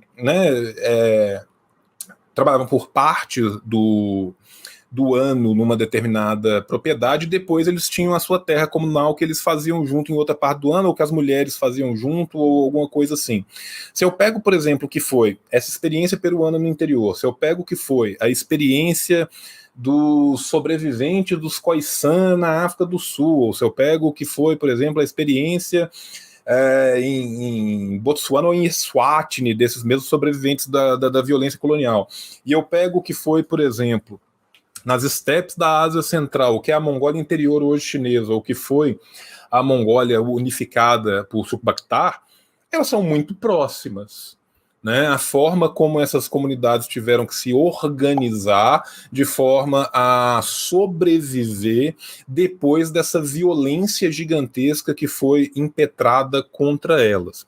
Nesse sentido, eu acho que às vezes, quando a gente... Não é à toa, por exemplo, e entrando no Sendeiro, que o primeiro grande texto do Guzmán, que é o texto, né, assim, que o primeiro texto teórico grande dele, que está em todas as coletâneas que você tem de texto Sendeiro, é ele falando de Mariátegui.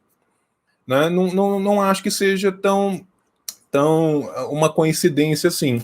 Então, quando, por exemplo, né, o Partido Comunista do Peru, o maoísta, vê em Mariátegui, nessa ideia dessa revolução que tem que ser necessariamente indígena, com a condução dos povos e tal, e refaz uma luta por esse Mariátegui, como se Mariátegui fosse de fato, e eu acho que ele de fato é um precursor de muitas coisas que o Mao vai falar lá na frente, não só o Mao, a gente fala o Mao lá na frente porque a gente desconhece os outros líderes regionais asiáticos. Então, por exemplo, assim, Kaizon Phonvihani no Laos fala algo muito similar, sabe? Fala um pouco depois do Mao, mas é só para dar um exemplo. O Aidit na Indonésia fala algo muito similar antes do Mao.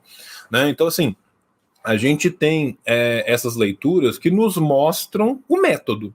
Então, em última instância, eu acho que o que essas leituras nos mostram muito mais é o método, porque muitas vezes, né, a gente tem essa tendência da intelectualidade liberal, assim, de achar que o sujeito é um grande gênio à frente do seu tempo, que é uma alma dourada, né, o Brahmani que desceu para nos iluminar com sua sapiência.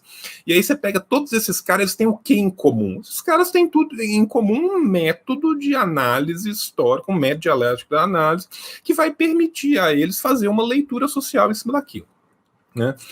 Eu acho, jogando isso para nós agora, que não pode haver, jamais haverá uma revolução brasileira, que é o que nós, comunistas, em última instância, tanto lutamos, sem que haja uma revolução que seja dos nossos povos originários, que seja dos nossos campesinos, que seja das nossas massas trabalhadoras, deles todos. Né? E aí sim, nesse sentido, essas formas de sobrevivência, formas de vivência que foram sofrendo tentativa de destruição e que passam a ser, então, formas de sobrevivência, elas são necessárias para a gente organizar essas formas de superação da própria sociabilidade do capital. indo além, indo pro Gonçalo e indo pro Sendeiro. Vou só acender o 1000º cigarro, porque eu tenho que terminar minha cartela de derby, senão o rapaz do chat vai ficar preocupado comigo. Não sei se era um rapaz ou uma moça, mas alguém do chat falou que eu tava fumando muito, desculpa. Uma moça, foi a Lívia.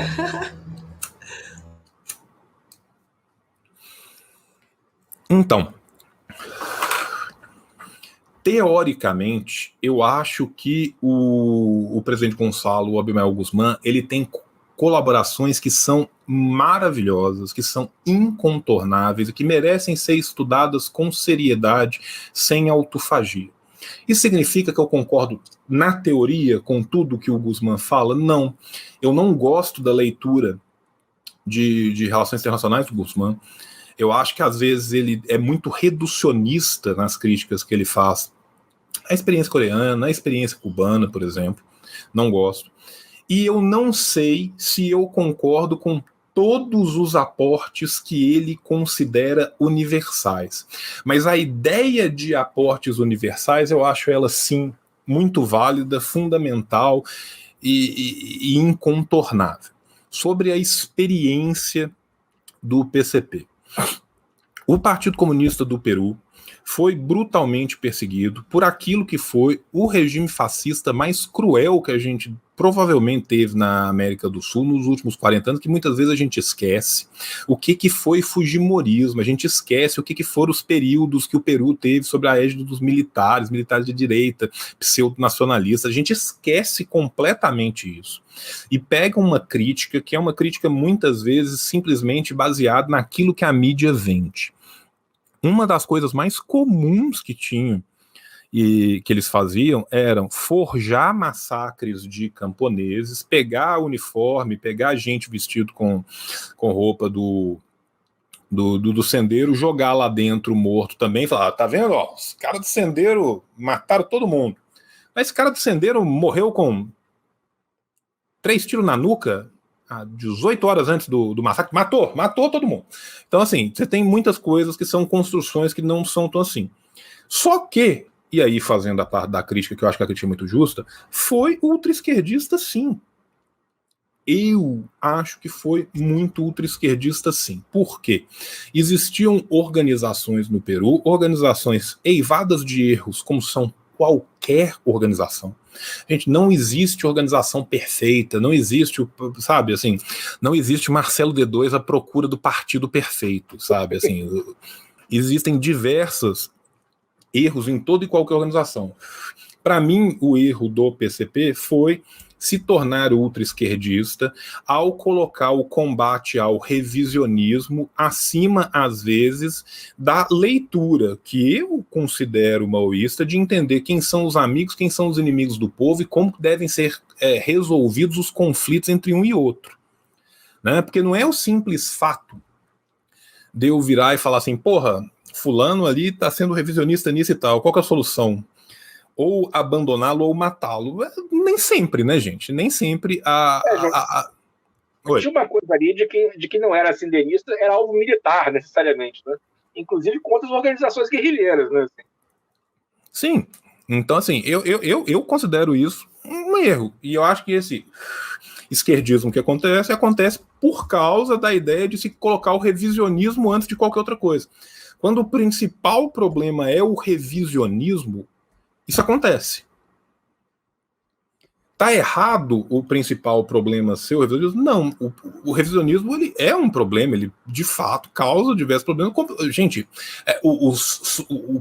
vamos pensar só no SPD, que matou Rosa Luxemburgo e Karl Liebknecht.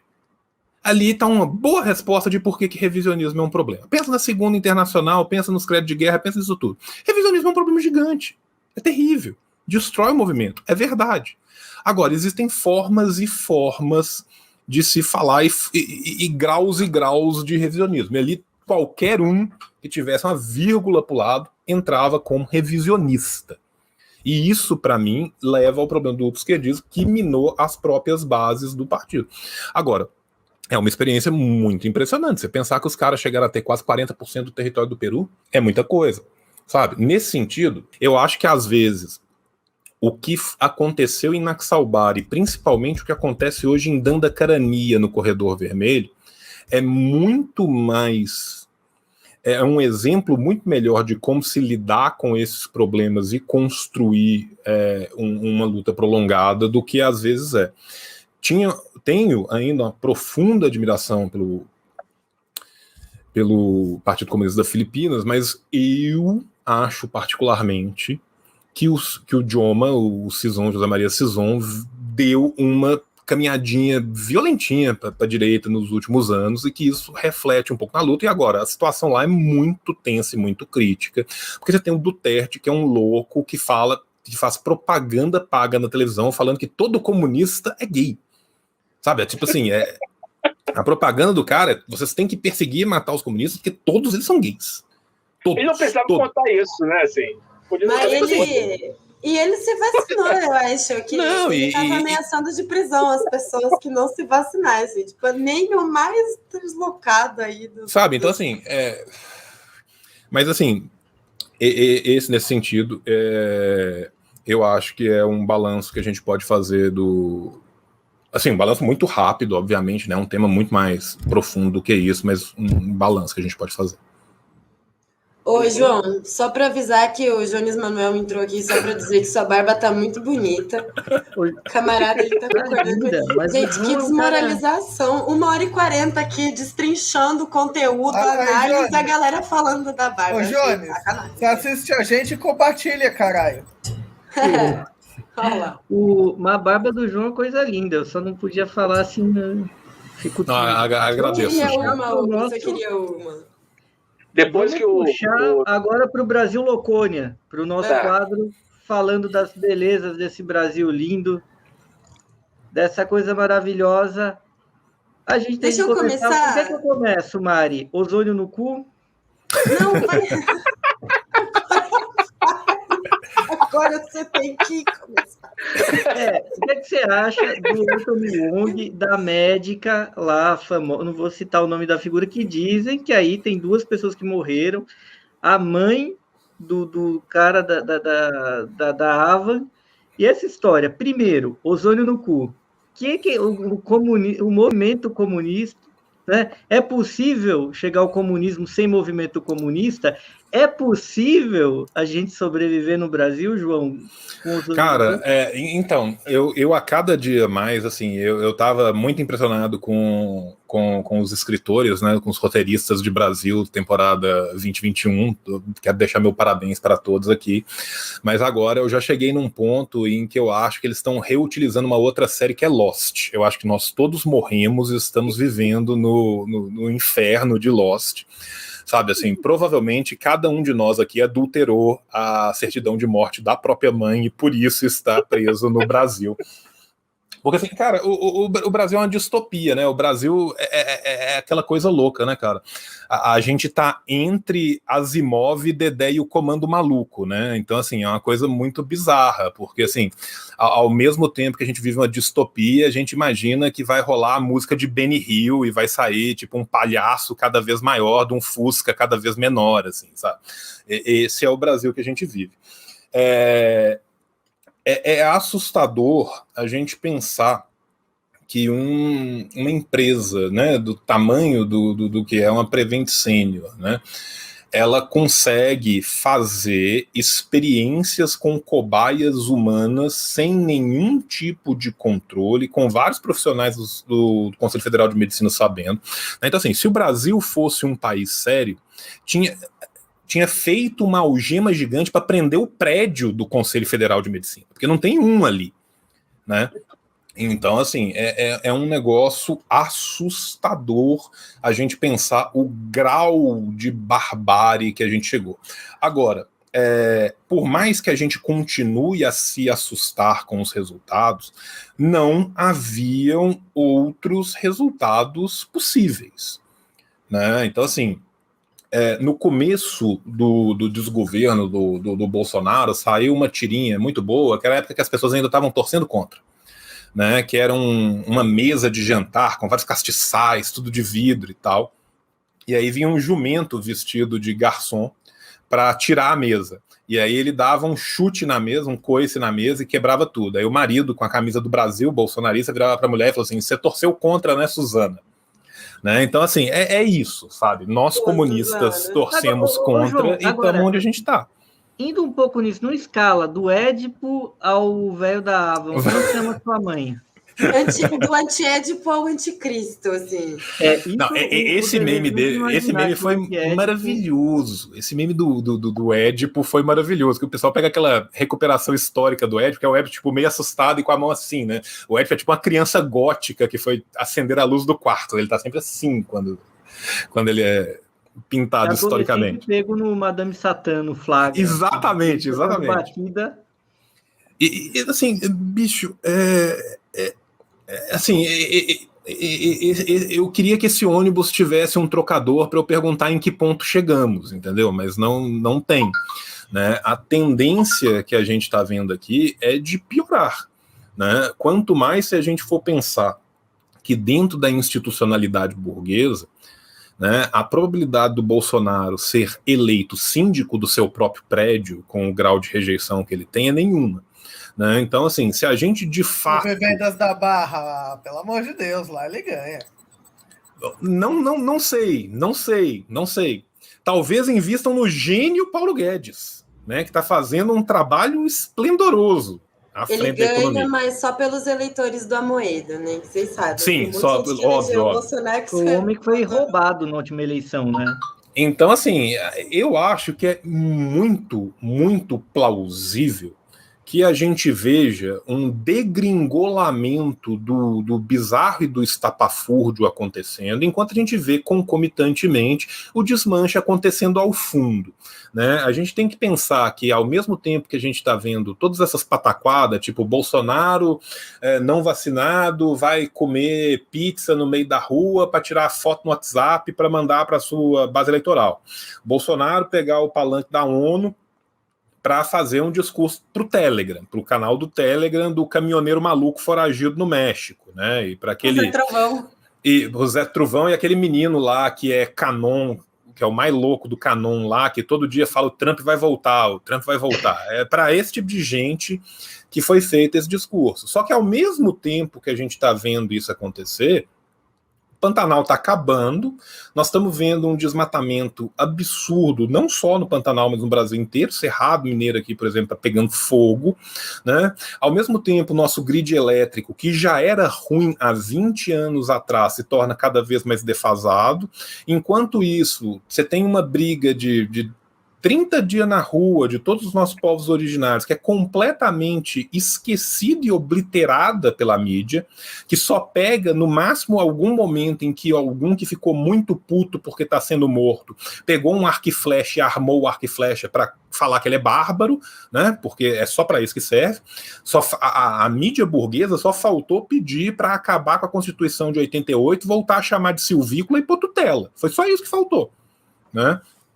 E ao mesmo tempo que isso tudo está acontecendo, a gente vê o desmanche do serviço público brasileiro.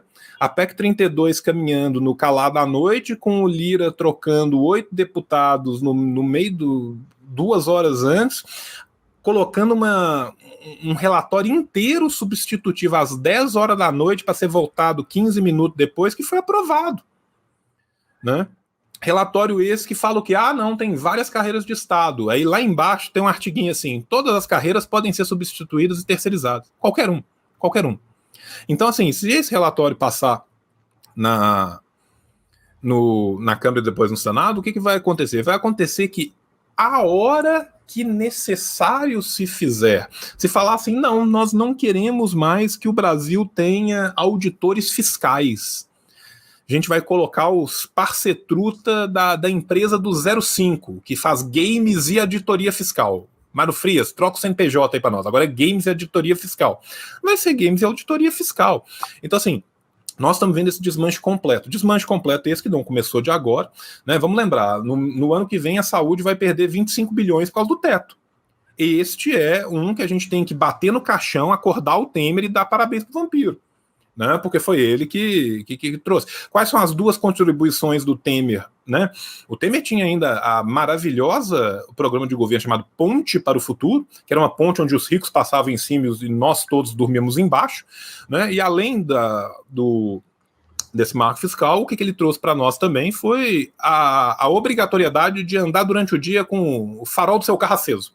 Então, todas as vezes que você está dirigindo, são 8 horas da manhã, você pega uma estrada, você fala, caralho, eu tenho que acender o farol, senão vou tomar uma multa. Agradece o Temer também. Essas são as duas coisas que o Temer fez.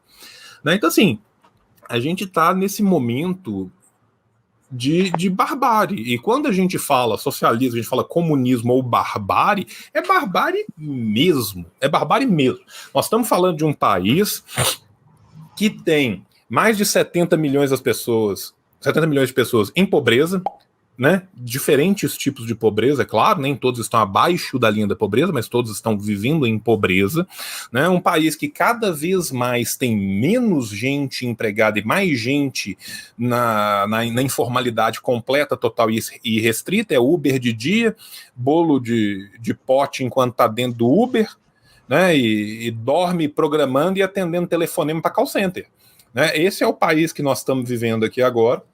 Né?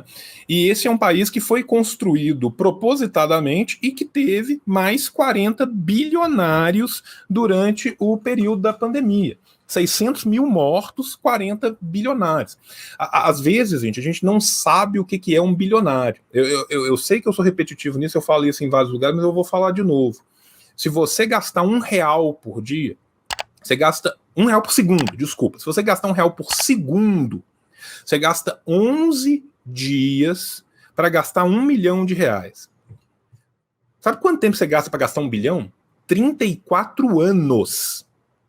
Essa é a diferença de magnitude. A gente não sabe o que é 1 bilhão.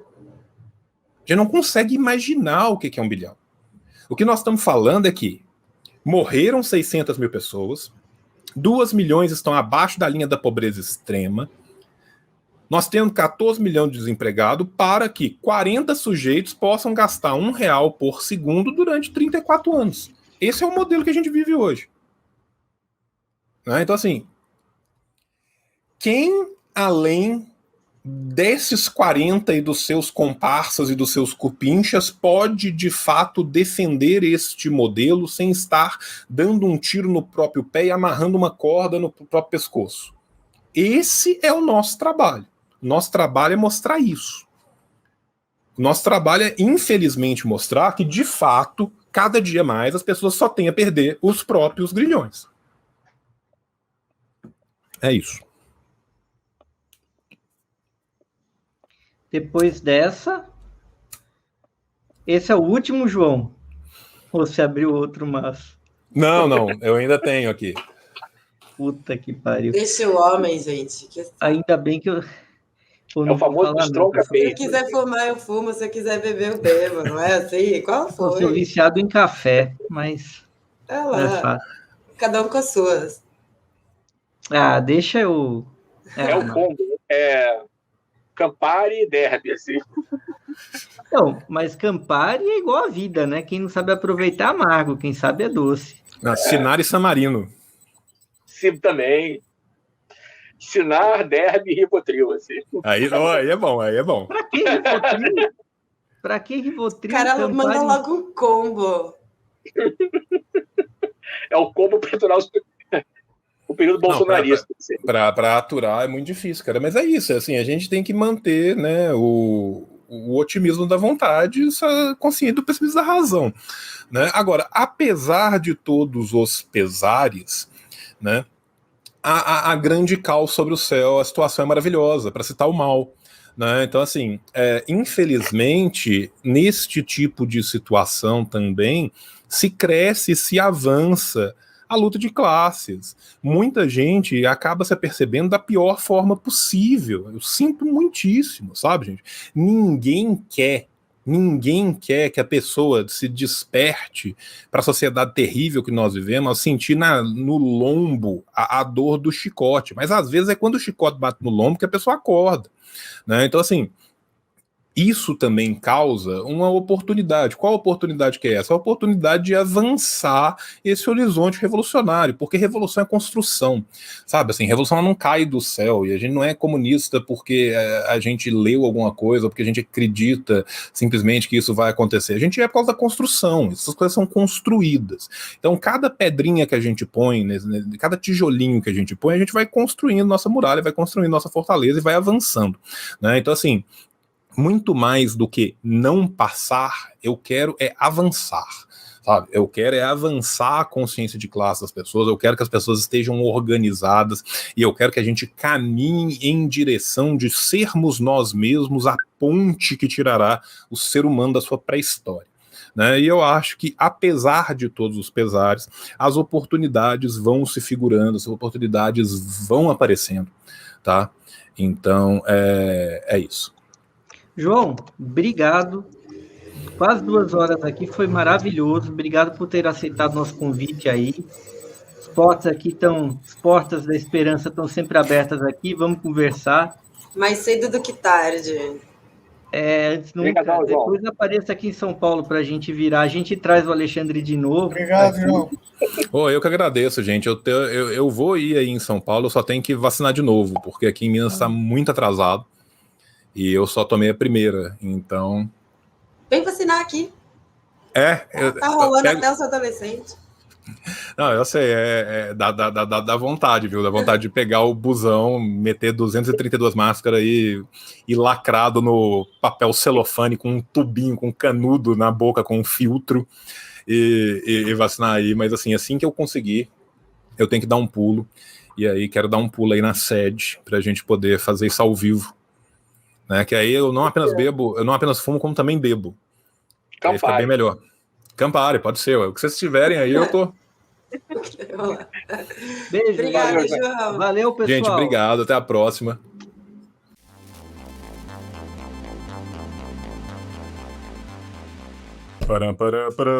Terminou, mas não terminou. Não terminou, sabe por quê? Porque tem paraíso dos cupom. Tem cupom para um caralho. Tá cheio de cupom. Vamos lá.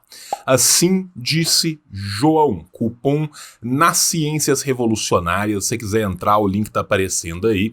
Mas você fala, João, você tem cupom na Boitempo? Tenho. Assim disse João, 20% de cupom na Boitempo. João, tem cupom na Revolustore? Tem. Assim disse o João, 20 a partir de 2 pôsteres você ganha 20%. Mas João, eu queria comprar um livro do Lavra Palavra. Tem também. Assim disse o João, 15% nos livros do Lava Palavra. Mas, João, eu queria um livro do Ruptura Editorial, mas tem, fica tranquilo, assim disse o João. Só assim disse o João, você ganha 15% lá. Ah, mas eu queria fazer um curso da classe esquerda. Fica tranquilo, também temos um cupom na classe esquerda. Assim disse o João, tudo junto, 15%. Mas, João, eu queria, na verdade, um livro da autonomia literária. Eu tenho um cupom de R$20 na autonomia literária. Hashtag assim disse o João, mas João não é o bastante, eu preciso de mais cupons. Eu preciso de um cupom para eu aprender mandarim. Então fala Xie Guhan Lao Xi. Por quê? Porque lá no Gunhan Mandarim a gente tem também um cupom de 20% de desconto no curso, tá? Assim disse o João, 20 Guhan Mandarim. Tá o link aqui embaixo. Milhões de cupons. Em breve a gente volta com outro vídeo. Assina o canal, liga o sininho, curte, comenta, printa um QR Code, tatua na testa, faz o que você quiser. Beijo no teu coração e tchau, tchau. O capitalismo falhou, falha e falhará em cada uma das sociedades aonde